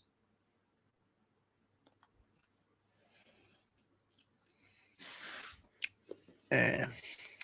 So I like this. Like it's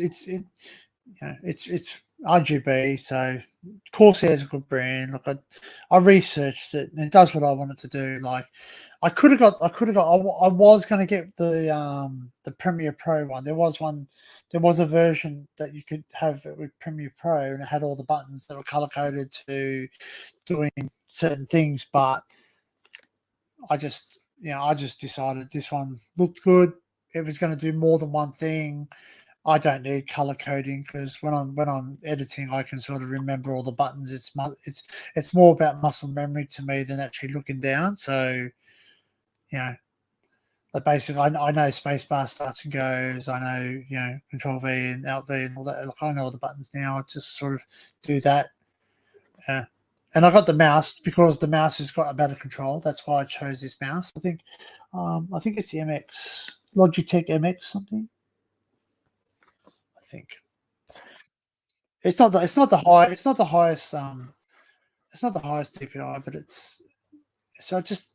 just what it is. It does the job. So keyboard's good too. I like the keyboard. It's comfortable. Yeah, it's comfortable. So oh, someone sent me a message.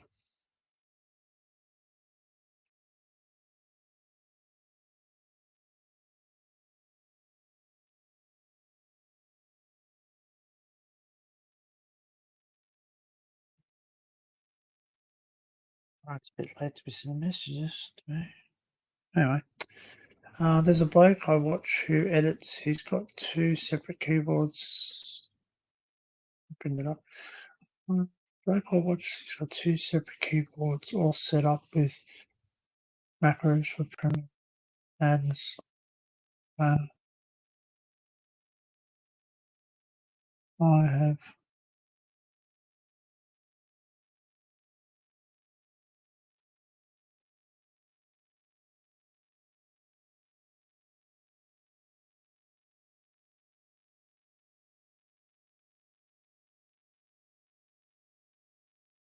Right, that's weird. I have a 15 quid eBay special at the moment. My good mouse broke and I needed one next day. Yeah, I do the same thing, man. Like I've done that before. I still have no clue how most people get away with editing on their phones. Laugh it out, ducks. Look up cat. One for 20 quid on Amazon. Was meant to be 51. Cool.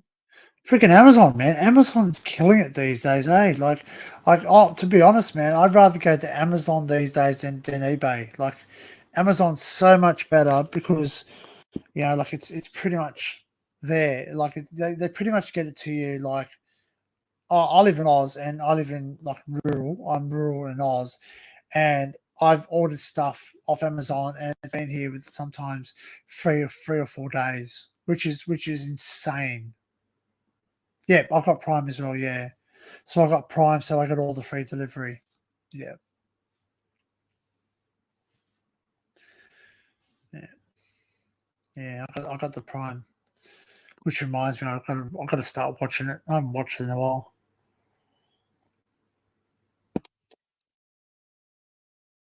Haven't really. Oh well, I I could pay the extra to have the same day, I guess, but because I'm rural, as I said, I'm rural, so it's just even though I have Prime, they sort of I live rural, so yeah, it doesn't. Sometimes things don't get here straight away. I've had things come pretty quick though. I've had the fastest I've had something here is 3 days, and to me that is insane because it takes longer for me to get something from Melbourne sent up to me. So I most of my computer parts was bought from Melbourne because we do have a local computer store. And I said to him, I walked in to the local computer store and I said, "Hey, buddy, I want a graphics card." He goes, "Yep, no worries." And he goes, "What graphics card do you after?" I went, "Oh, I want a 3000 series." He goes, "Uh, okay." And he showed me one. I went, "No, no, no, I want higher. I want the 3090. At least a 3090." And he goes, "Oh, uh,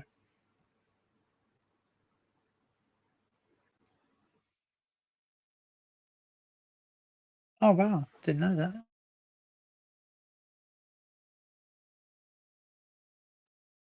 Yeah, so I just said I said to him, "Look, I want the 3090." He's like, "Oh, I don't have it. I can order it in." I went, "Well, if you have to order it in, I'll just go somewhere else where I can get it straight away." Oh, really? There you go.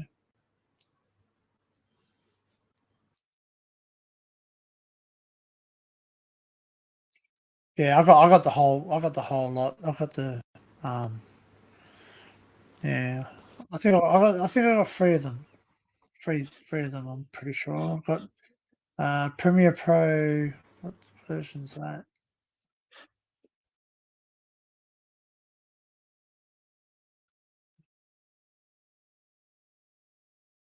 I've got Premiere Pro 14.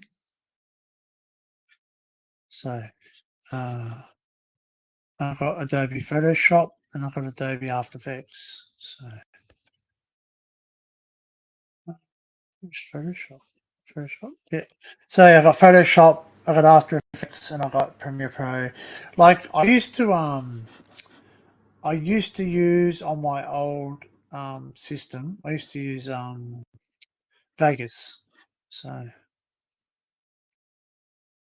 living in there. Cool. Have to graduating. Cool.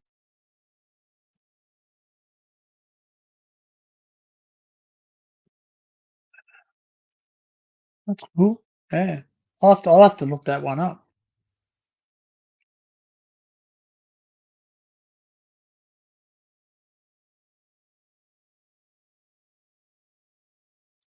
Oh, cool. Yeah.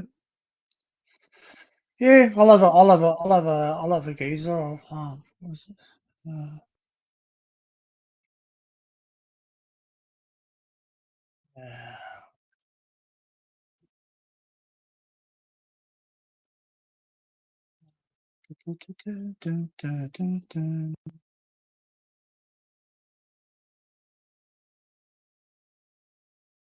Oh yeah. No, I got either I get I'll use the bay or I'll use the iDope. Sometimes I look on iDope. If I don't find an iDope, I'll go to a bay. The bay, pretty cool.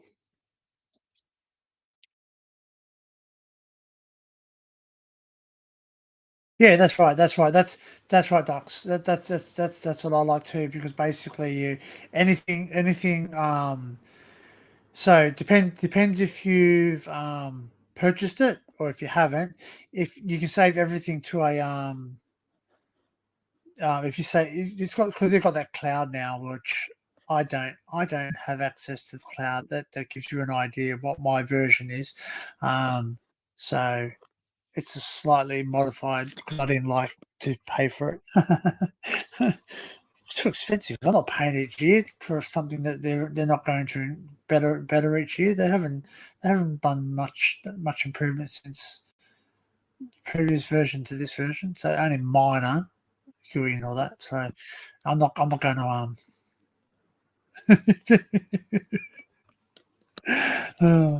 because it sits there and goes, do you want to like upload this to the cloud? I'm like, what cloud? I got rid of that. You know, like it's ridiculous. Like uh, I would buy it. I would buy it. Honestly, I would buy it if they had a you can buy it and you can own it. I don't want to pay for something like each year and a ridiculous amount of money, like whatever it is, like 30, $40 or whatever it is, or $100, whatever. Yeah, and then basically when they upgrade it, you don't even get a free upgrade. Yeah, or you might get one free upgrade, but you won't get any future ones.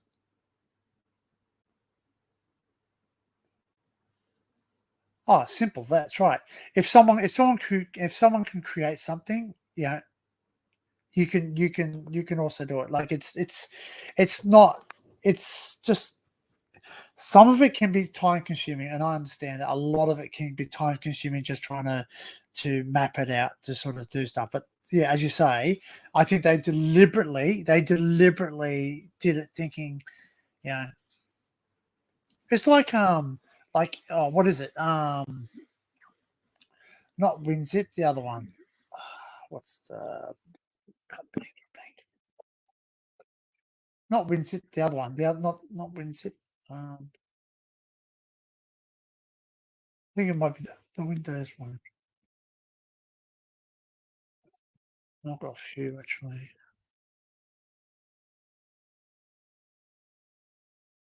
Oh, Rare. Ah, WinRAR, yeah, WinRAR. Sorry, yeah, it's on one bloody blanks like that. For instance, like you know, how many times you get WinRAR and it goes, "Hey, do you wish to upgrade?" Or you have to upgrade. No, I don't. You just keep sending that. It's actually really funny because if you go into it and look at it and research it, you don't have to. You don't have to buy it. That's it. The free version does it all. They don't. They you don't. You don't actually change anything in the coding when you when you actually pay for it. You don't change anything. All you do is you stop it from sending the message say, "Do you wish to pay for it?" That's the only thing that you stop. You stop a pop up. That's it. You stop a pop up. That's all you do.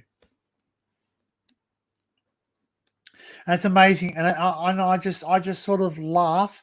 I honestly laugh, and I feel sorry for the amount of people. Yeah, the box. That's right. The box. That's it.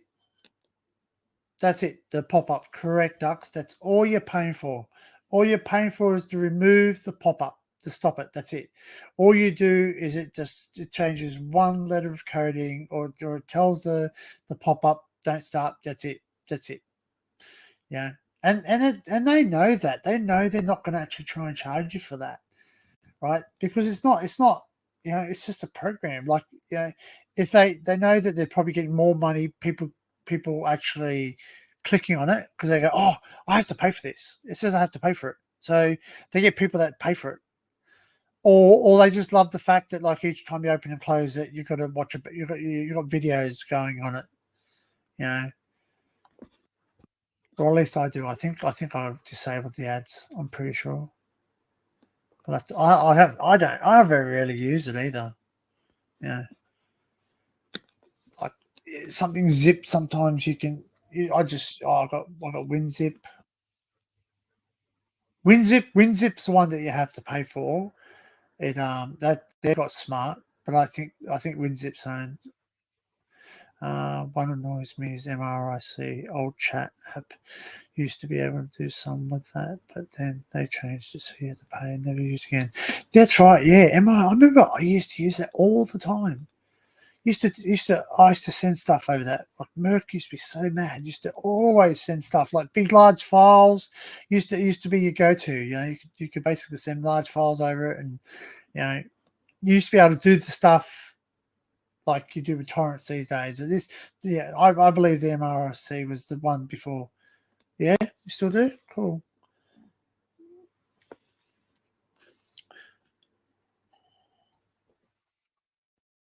Because I used to, I used to love it because I used to be able to, I basically would send whole movies.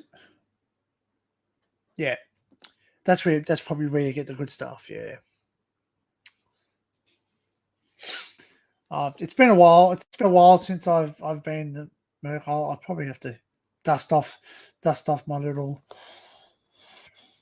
put my little coding hat on again and start to learn stuff again.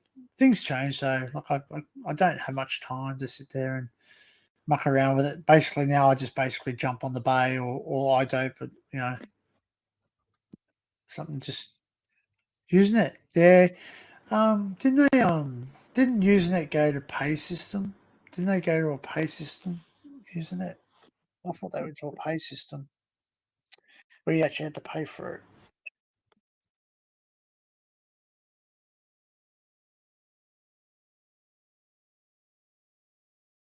Hmm. Excuse me.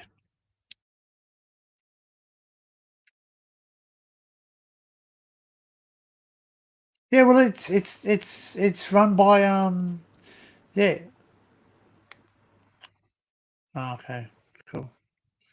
I don't like paying for stuff. I don't. Oh well, don't get me wrong. If something's good enough, I'll pay for it. But yeah, like like if something I've got DVD. I've still got DVDs. I've still got Blu-rays. Like I've still got HD. DVDs and all that. I've still got them. And the reason I have them is because I bought them. Do I use them? No, but I suppose if you find everything, I suppose that's what's worthwhile. But I suppose I'll only. Well, that's it. Like I don't even buy games. Actually I buy games, but I don't even buy the discs anymore. I just download it onto the PlayStation or I download it onto the computer. So yeah. Well, yeah, I got a pretty good internet thing down here. I haven't actually tested that lately. I've got to upgrade it.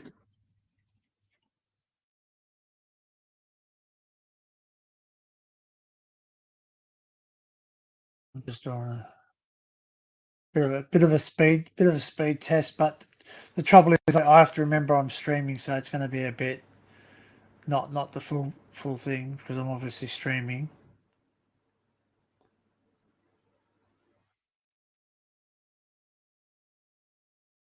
because I recently upgraded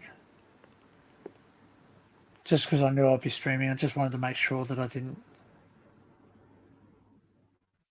My upload speed sucks. What's going on there?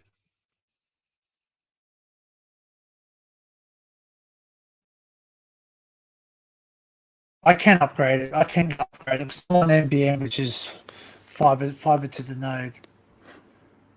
Okay, so where's my ping? Ping? Uh, the ping's 19, so I've got a ping of 19, which is not too bad.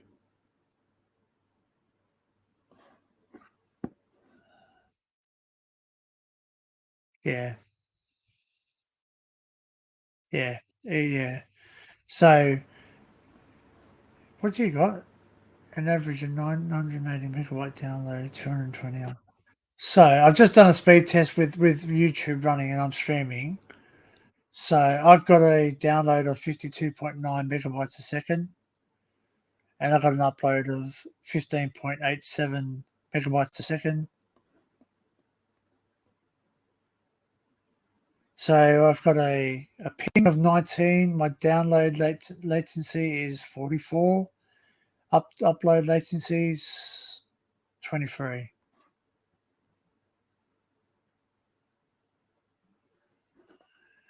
So that's pretty right for streaming. Whilst I'm streaming, it's pretty good.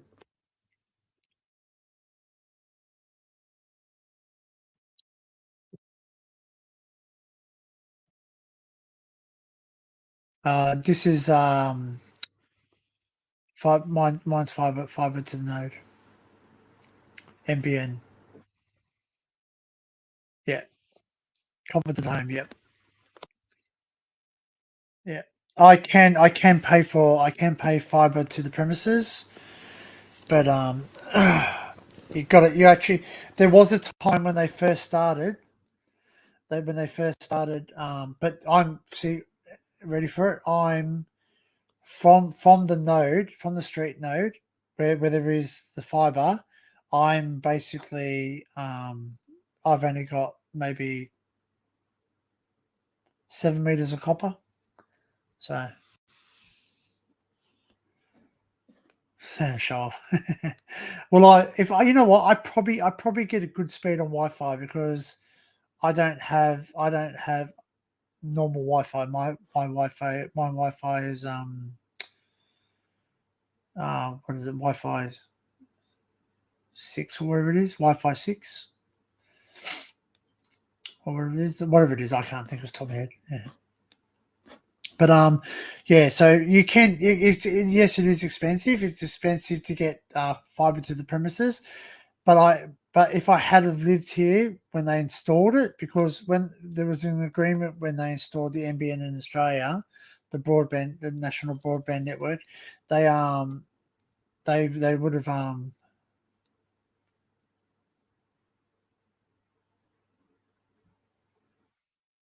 wow, cool. Yeah, I've got a 5G router. I'm paying €42 a month for fiber to the house, 1 gigabyte. Wow. So I actually I can if I on my current provider. So what TV? So fiber to the. Uh, so I pay 59 a month. Um. So what am I paying? Oh, sorry, pardon me. I'm paying $69 a month, 69 AU. So that's the 50 megabyte speed. So that's the typical evening speed of 50 megabytes a second. I can get, I can go up a plan. I can go up a plan and it's $79, an extra $10, and it goes up. It's called the NBN 100 speed. It's 90 megabytes a second. So yeah, whether I want to pay an extra $10 and get like 40 megabytes a second faster,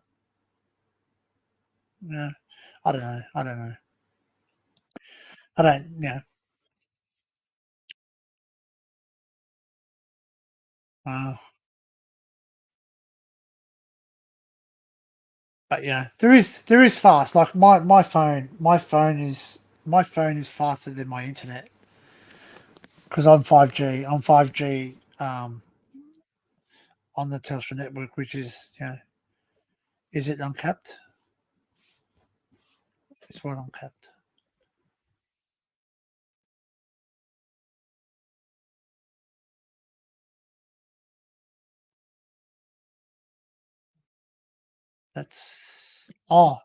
Hang on, that's the popular plan. Sorry, pardon me.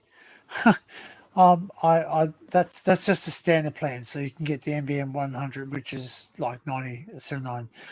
There is another plan where I go up and um, so you can go onto the NBN Home Ultra, It's 114 a month, but that's 250 megabytes a second.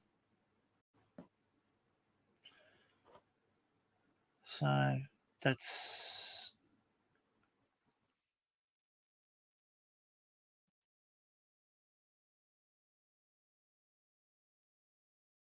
wow.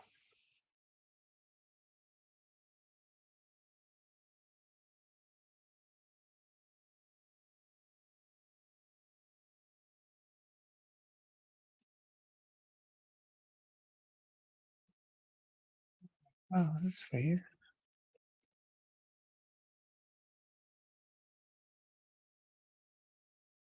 Okay, so yeah, they've changed the terminology of it. Okay, sorry, I was just a bit confused then. Yeah, could I justify, you know, could I you know justify bloody going up to like 250 for 114 a month? So now they've changed the terminology. It used to be fiber to the premises. Now they call it fiber to the building. So.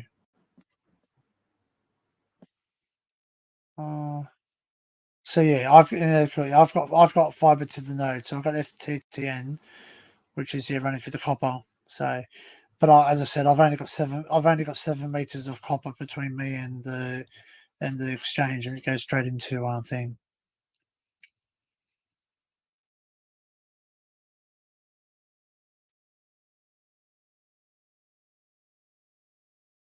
Man, that's right. See, I'm watching. I can watch on Netflix because I say Netflix because I don't know if Prime does the true 4K. It does. It says it got 4K, but I don't. But I watch on Netflix, and I've not buffered once. You know, I've had no problem streaming. I can stream, and I'll be downloading stuff from the internet programs, and and to be honest, I'm actually if I look at it now, I'm actually downloading something at the moment. So, and the streams, I assume the stream is good.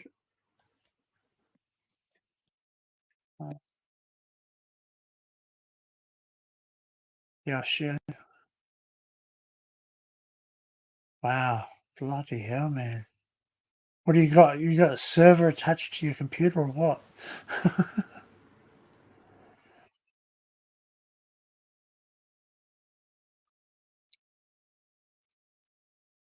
Man, I'm the same, man. Like I love watching. Like the thing is this, right? Is that what my GoPro, because I got the GoPro Max, and some of my videos are recorded in 1440, so they do take up a bit of space. That's why I just picked up a 4 terabyte off one of my local computer stores in Australia. I only paid how much did I pay for that? 200. Still never watched the movie in 4K. Me. Oh, really? Man, I download stuff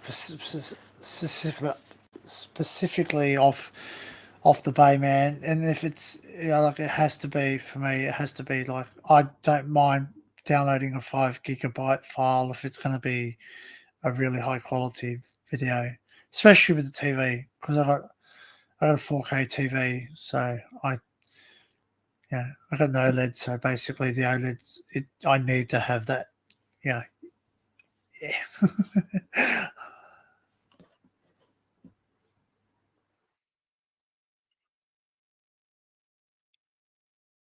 I agree, ducks, man. I do.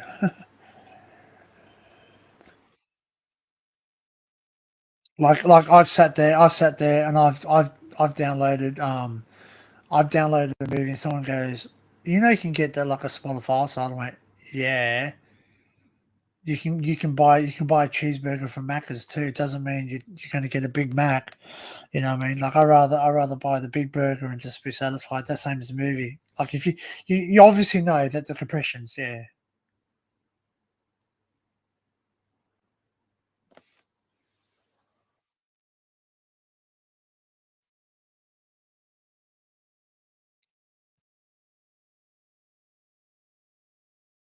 I came down. I come from an age where I used to compress VCDs down even further. Oh wow, really? Bloody hell! I did that once. I remember. I thought I was really smart. I thought I was really smart. Like we had a program where we, what was it? Uh, Not Firefox, Red Fox, Red Fox, DVD Fox, something like that. You probably know what I'm talking about. We used to rip DVDs, and I used to resize them for VCDs. Because we never had. We just used to. And I remember compressing something so much. Yeah, because that's right. That's right. I agree with Steve. There was a time where DVDs were so expensive. Like you get like a pack of five DVDs was something like $20 or something more ridiculous.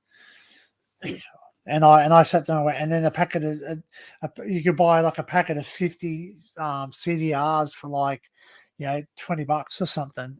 Yeah, on a spindle, and he's just like burning me. And you could even buy jewel cases off the internet, off eBay or whatever it was, for like or even at the markets. You go to local markets and buy like like 100 of them jewel cases for like $30, $40. So it was basically And I used to burn, but I thought I was really smart one day. I thought, you know what? I've got all these movies. I'm going to put them on one CDR so I can press the absolute fuck out of them. Like it was, and then the proof came in. I went, did they play? Yes, they did. Could you hear the audio? Yes, you could. But the picture was absolutely shit. It was all pixelated. I compressed it that much that basically, like it just had nowhere to go. It was just fucking blob on the screen. You could just see. It was just like watching a freaking one of those criminals body being pixelated out.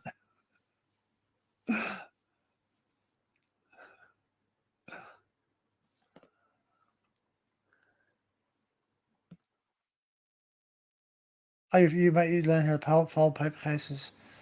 Yeah, man. I remember I used to. There used to be a site. What was it? This used to be a website. I think it was cover.cc. It was called cover.cc, and you used to be able to go there and you used to be able to download the covers or the CD arts. And I even had a printer. Oh, I had two printers. I eventually got one that was better. I had a printer that used to be able to print the label, then you could stick it on top of the CD. But then I realized that was an issue because if you didn't put it on properly, you actually was uneven, so you could fuck your discs because it just run uneven. Um, then I had the one. Yeah, that's one I got. Yep, Steve. I had the one that you actually print on the disc too. I got that later on. So that was way better because I was able to actually print on the actual. Yeah, it used to be able to print on the actual disc, which was way better because you never had that uneven label. Because if you didn't get the label on properly and it was uneven, it used to put up crap like scribes. Cool.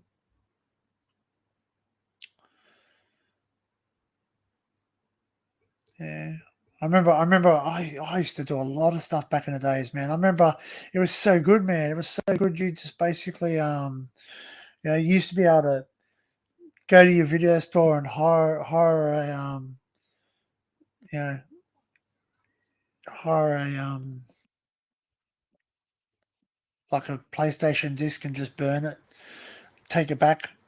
The guy the guy was really funny. He was just like, man, you guys you must not play the games fully because you just go for like you know 3 or 4. Because I used to talk to the guy at the video store. I said, man, when's the next PlayStation game in? What is it? And he get it and I get it. I just go there and yeah, man, it's funny, because like as much as people say CDs are dead, or sorry, not CD. Well, CDs pretty much are dead. I can probably safely say not too many people use CDs these days. I certainly don't. I I I certainly just either just play it on Spotify on my phone, just connect it to the Bluetooth on the phone. Yeah, VHS. I had a tower set up to loop record from one another. I had a side by side. That was pretty cool. Um, and then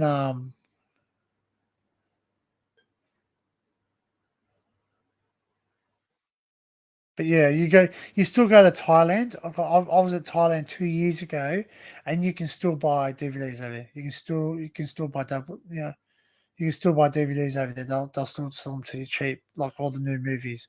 I'm thinking, bloody hell, man! I was over in Thailand. All I needed to do was connect to their Wi-Fi, and I was downloading stuff like over there. And because I was in Thailand and I was using a Thailand ISP, I wasn't being blocked by any of the no.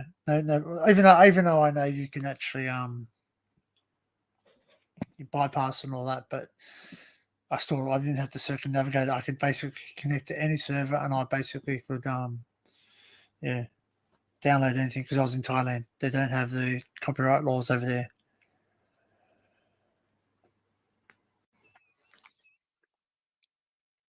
6 or 7 in the tower.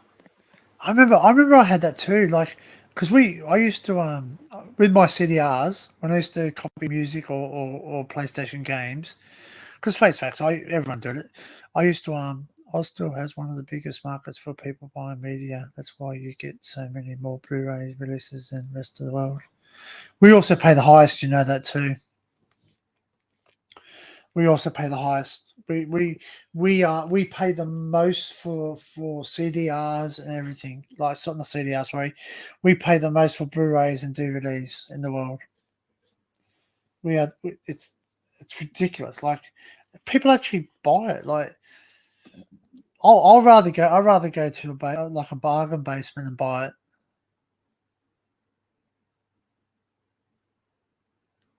Yeah, man. I remember I thought I was king shit when I used to have a 40 times CDR drive. I used to think I was absolute king shit. And I actually believe that I first came up with the idea.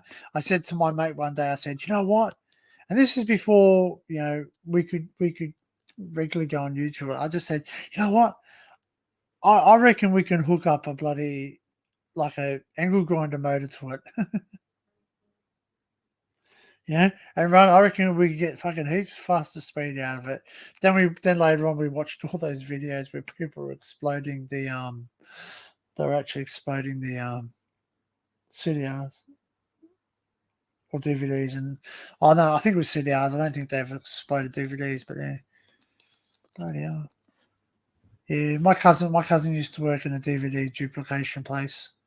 He said it was awesome, man. He used to sit there and just like after another, just used to you know, load up all these DVDs and then press the start. Poof.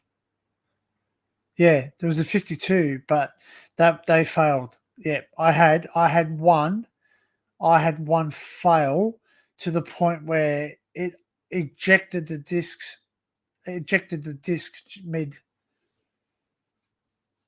I was just sitting there, and the freaking thing, the door opened, and it just fucking spun out, man.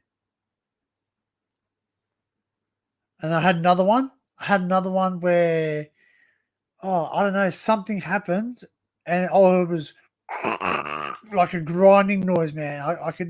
I couldn't get the bloody thing open. I had to take it all apart, and I had to pull the door open and I had to reef it out. The disc was all bloody scratched. The good old coffee cup holder. I remember that. That was a mad program too. I used to love that. I used to always install it on people's things, and they oh, the good old days. I miss them.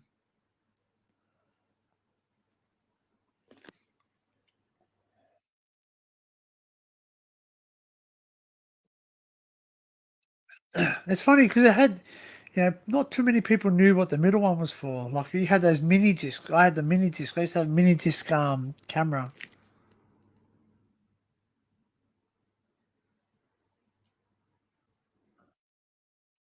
Yeah, I did too. Yeah, Steve. I used to always.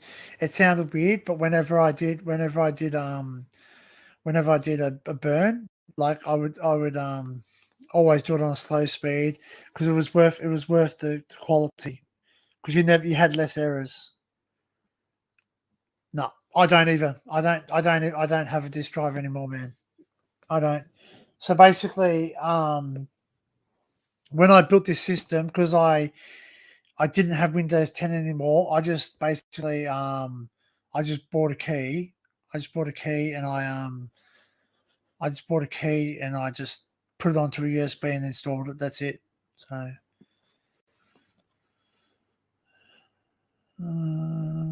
done money on that docs. Remember hacking Xboxes? You take this drive out.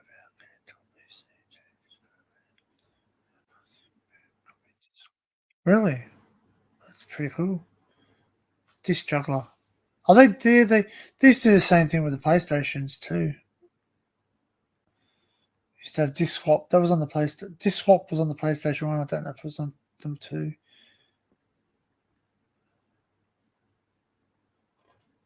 It's funny. It's funny. Like if people knew, like everyone goes, oh, PlayStation. It's not a PlayStation. Is not a PC, but it's not. But a PC built it. Yeah,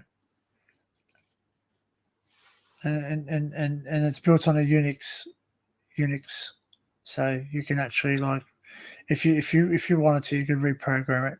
It's only the hardware that's limiting.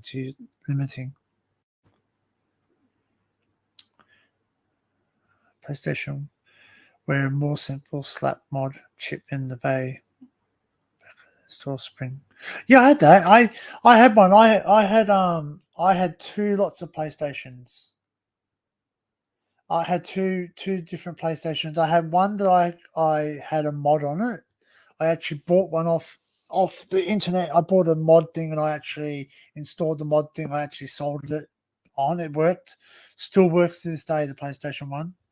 Not that I play it too much because I don't. I think I gave it to my son actually. And then I had the disc swap one where it was actually on the back of it. Yeah, you had like a little thing, and it was like a game genie.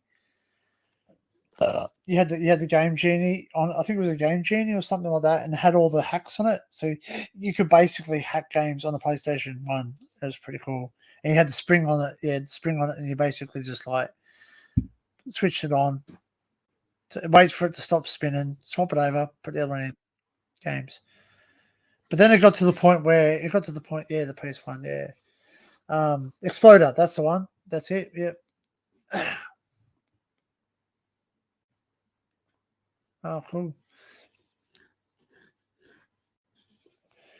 Yeah, I used to love that.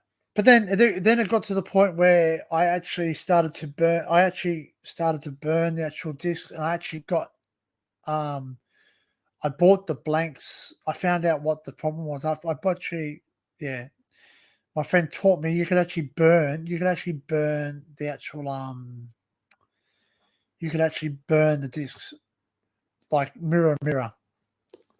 Then I moved on into cable modems and TV box hacking. Cool. Actually, I saw something about that. I would love to see that happen again. It's not that easy anymore because we used to have cards. We used to be able to hack cards to get free cable. It's not easy anymore.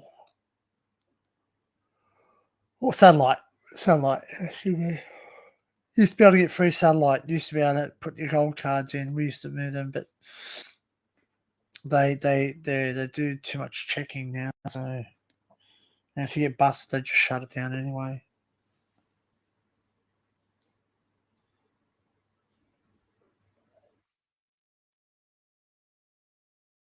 I don't even have it anymore though.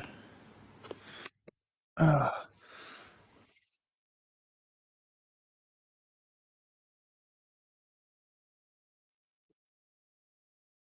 really? You went to court for that? Rupert Murdoch, man. What's that? Like basically loose change in his pocket. Now I can understand why you're not allowed in Australia.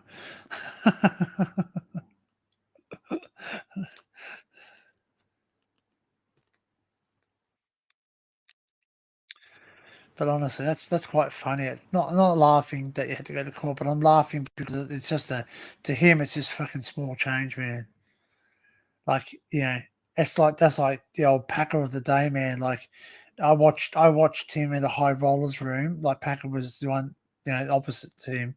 He sat there and he basically was making bets like, oh, $1.5 million.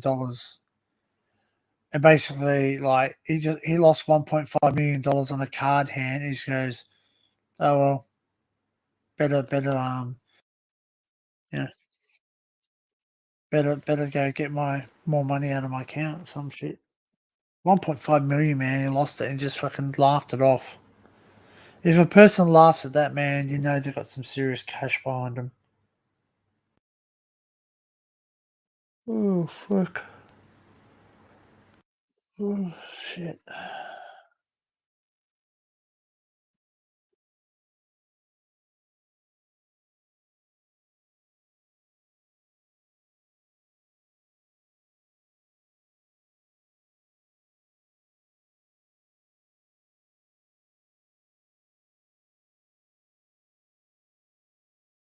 Unauthorized decoders. Far out. Was that in the UK or was it overseas?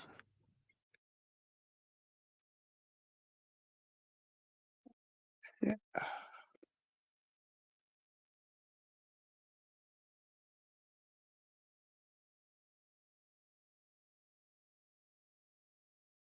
Oh, UK.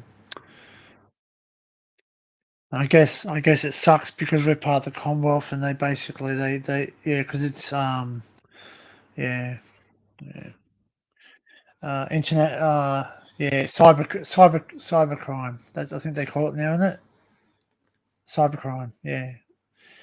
They cracked down on it so far, man. It's like, there was there was a guy that actually, I forget where he was. Was he in Australia? I don't know. He was either in Australia or the UK. I forget which one it was. You probably know of him through the backs. I can't even remember his name.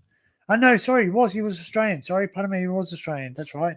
Because that's why he got done by the AFP.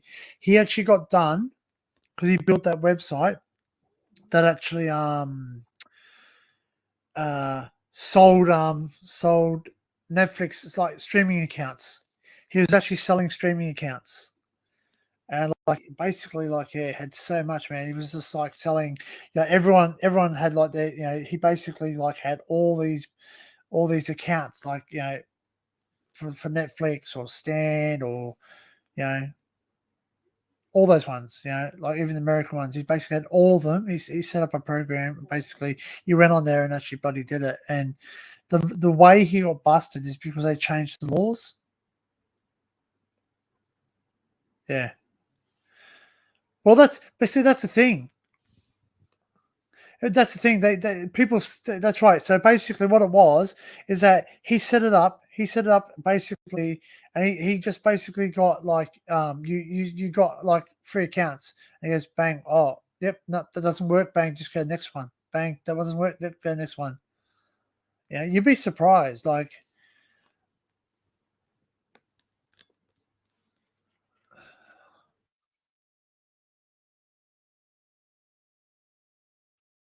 ugh, a good place to start if you want to really find someone. Although, as you say, you've got to be careful with. But your dark web, your onion.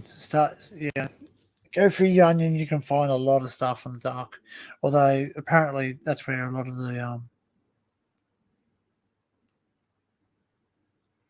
cool, man. You'll have to PM me, man. You'll have to PM me a DP one, man, because I would love that.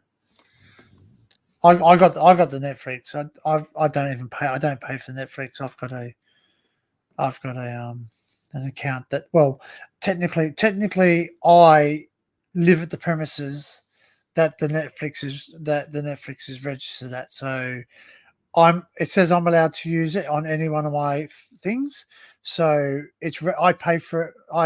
I'm registered at that address, so I can use it. So, but the Disney Plus one interests me.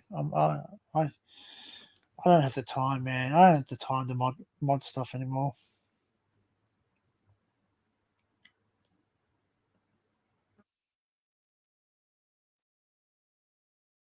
But yeah, Mod yellow, Danny. Look up that in your. Okay. Mod mm.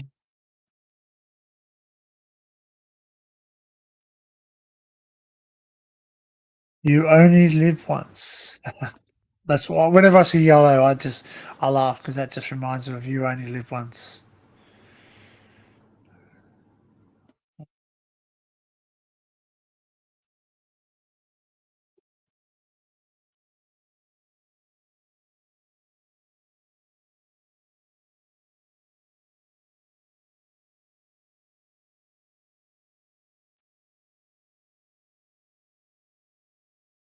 I love it. I love the fact that like APKs are so good, man. Because if you own a crapple, like it's so bad. Yeah, people own a crapple, they get so bloody.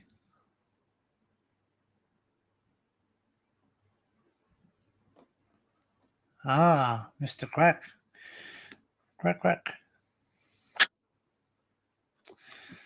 tricky little duck.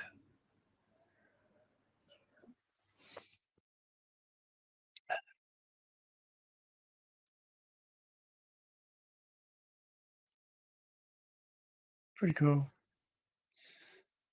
You only die once. Yellow. You only live once.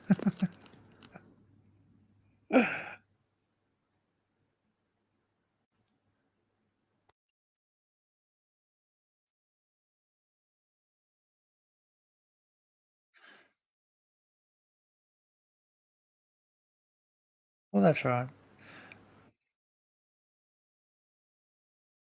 That's cool.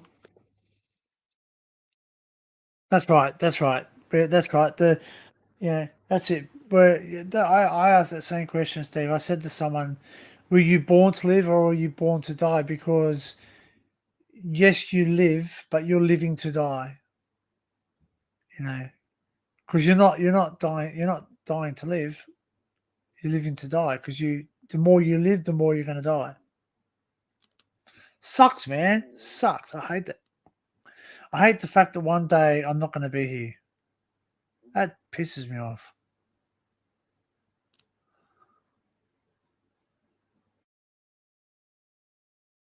That's true. That's true. That's true. Like yeah, that's true. Absolutely true, ducks. Because I've yeah. That's the same with my version of or sorry, one version I got one version of Premiere Pro. It was working fine. And I sat down, I started going, something's not right on my system, something's using my resources, and I found out that someone was actually they removed a lot of stuff but replaced it with something that they wanted, but they didn't realize that I knew what they put in. So I sort of obviously I could have modded it myself, but I didn't want to take time, so I just got rid of it. It was easier.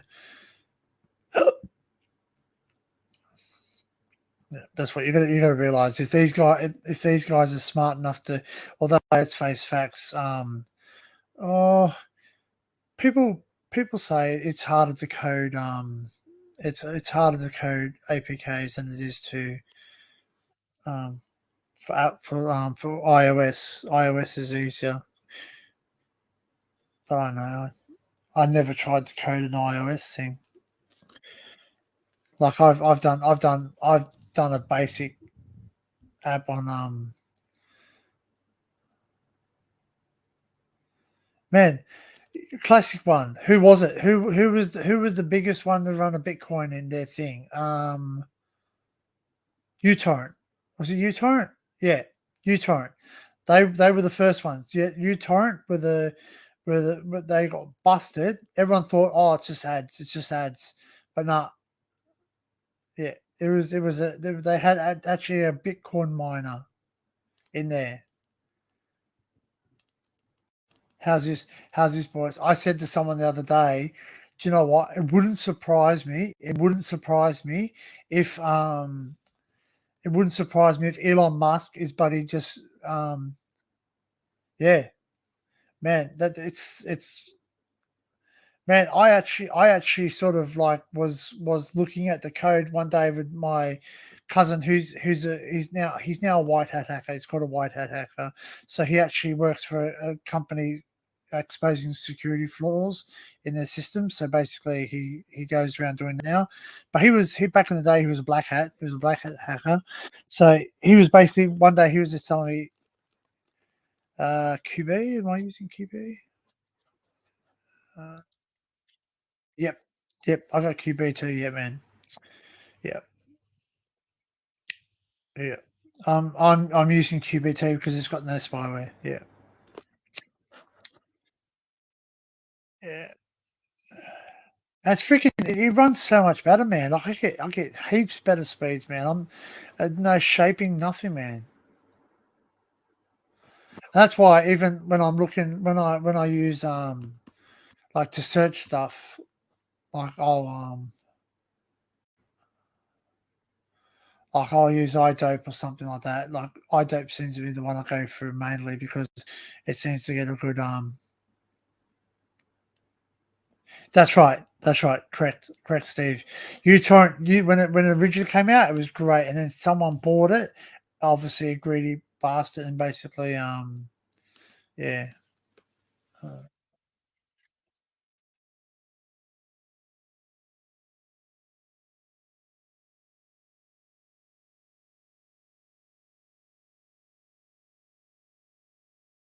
yeah. Well, not unless your VPN shapes, which some do.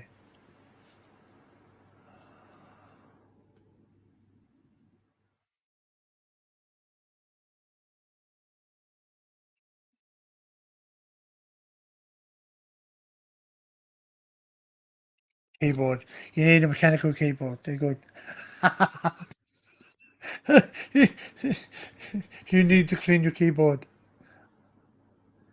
man. You know what? Back in the days, I thought it was king shit, man. I used to have like yeah, like a rollout keyboard. It was fucking awesome. It used to work really good, and then it broke. And I go, fuck. Aha. Yeah, stop using your keyboard as an ashtray.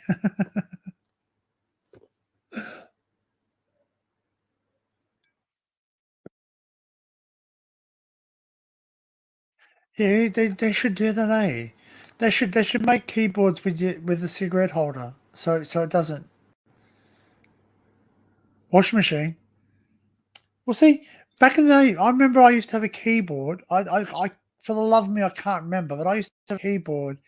And I remember I used to put that thing through heaps of shit. Like it was basically like I used to take it apart. I used to wash. Used to be able to wash it, and it worked.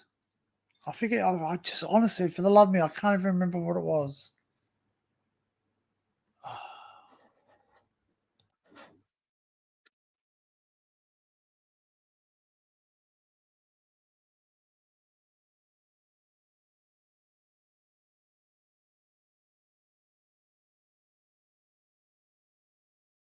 Uh,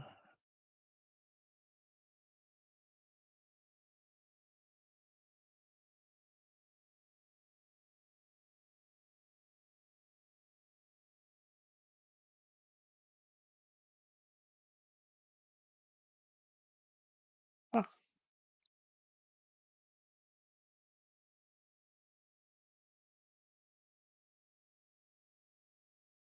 yeah, DSI, DSI.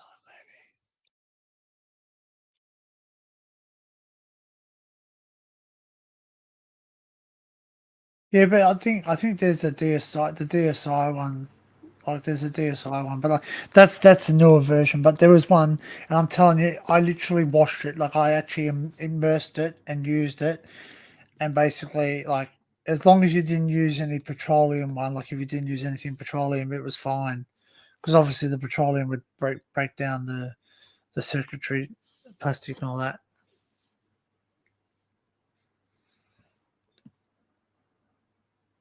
Uh, Man, I forget what it was. Like it was really good. I think the only thing that actually killed that thing was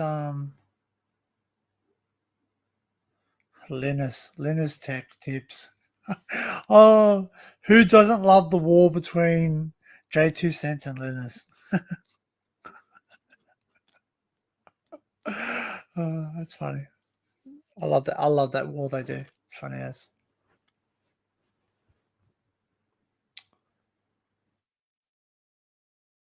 Uh, Makes sense, man. Like, but but I love this keyboard, man. I do, I do. I love it.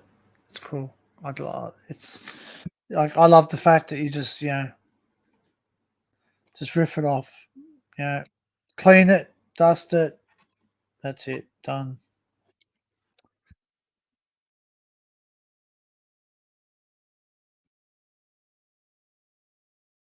Scrapyard. Yeah.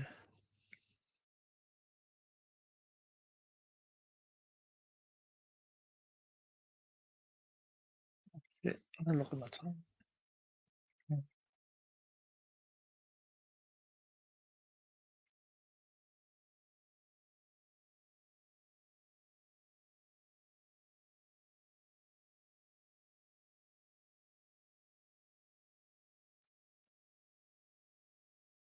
Oh, okay.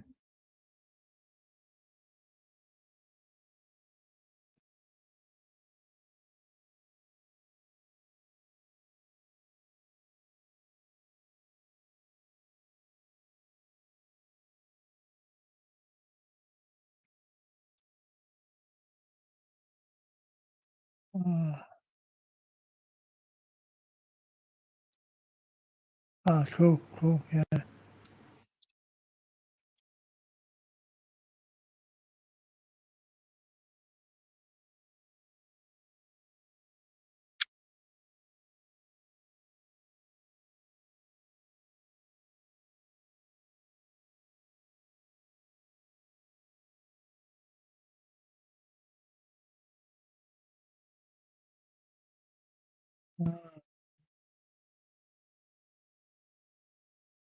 Oh. All right, gents. I gotta probably head off soon, just because it's getting late. I got work in the morning, so I start. I don't even know what time I start. What time do I start? Siri, what time do I start? Oh, Google, what time do I start?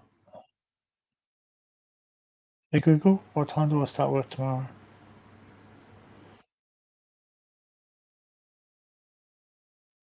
Oh shit, 5 o'clock.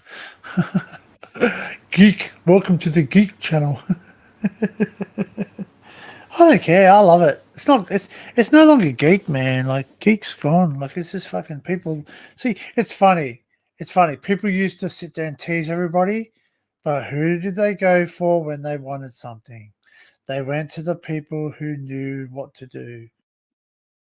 Yeah. Thanks, man. I'm gonna get. I'm gonna get to bed, man, because I got an early start. So, man, it's a pleasure as always, guys. Thanks for the chat. Um, Thanks everyone that's been in the chat and everyone that helped out and gave me a laugh and shared. And I'm glad this stream has survived. It's survived. It's 2 hour 40 minutes. Man, seriously, true, man, true. Still to this day, I still get people ringing me up. Hey, can you come and fix this? And I go, you can do it. You know. Oh, thanks, man. I tell you what, man. I need to work out. I need to work out a mod how to Well, I do know of a workaround with this too, with the StreamYard situation. I'm just running for this, but just until I can get another monitor, I'm just gonna run it through StreamYard until because I've got both OBS and all that, so and Streamlabs and all that. But it's OBS. It's better. OBS is it's a bit daunting because there's a lot of settings. But thank you. Good night, Kalisha. I'll send you a message, Cleisha. I'll send you a private one on the phone. Say good night. Yeah. I've also got Streamlabs, but so just standalone OBS, or do you use Streamlabs OBS? Well, I think Streamlabs is OBS. I think it's free source on that. Thanks, Carol. Good night, or good day, or thank you very much. Yeah, so then it's free. Yeah, I know. Yeah, yeah. That's the thing. That's the good thing about it, because that's what I do. I have done it. I've done it before, but then it just basically stressed me out because it was stupid because I'm only running one monitor at the moment, so I couldn't be asked, buddy, trying to split it down the screen.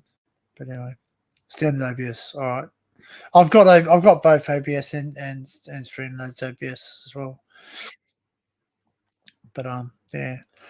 All right, thanks, guys. Well, I'm gonna go. Peace in the Middle East and all that BS. But I'll catch you all in the next live stream. Not exactly sure when that is. I think I might actually be up early in the morning because I think Taffy's got a premiere tomorrow. I think he does. I think Taffy's got a premiere. So Daryl. So yeah, I'll yeah, man. I have. I've got it. I'm actually running. I'm running through my TV at the moment. So that's it. That's all I'm running through. So basically, I'm running through. I just went and bought a brand new HDMI cable. So I've got a 5 meter one. So I've got a 5 meter HDMI cable. So the 2.1 man. So it's yeah.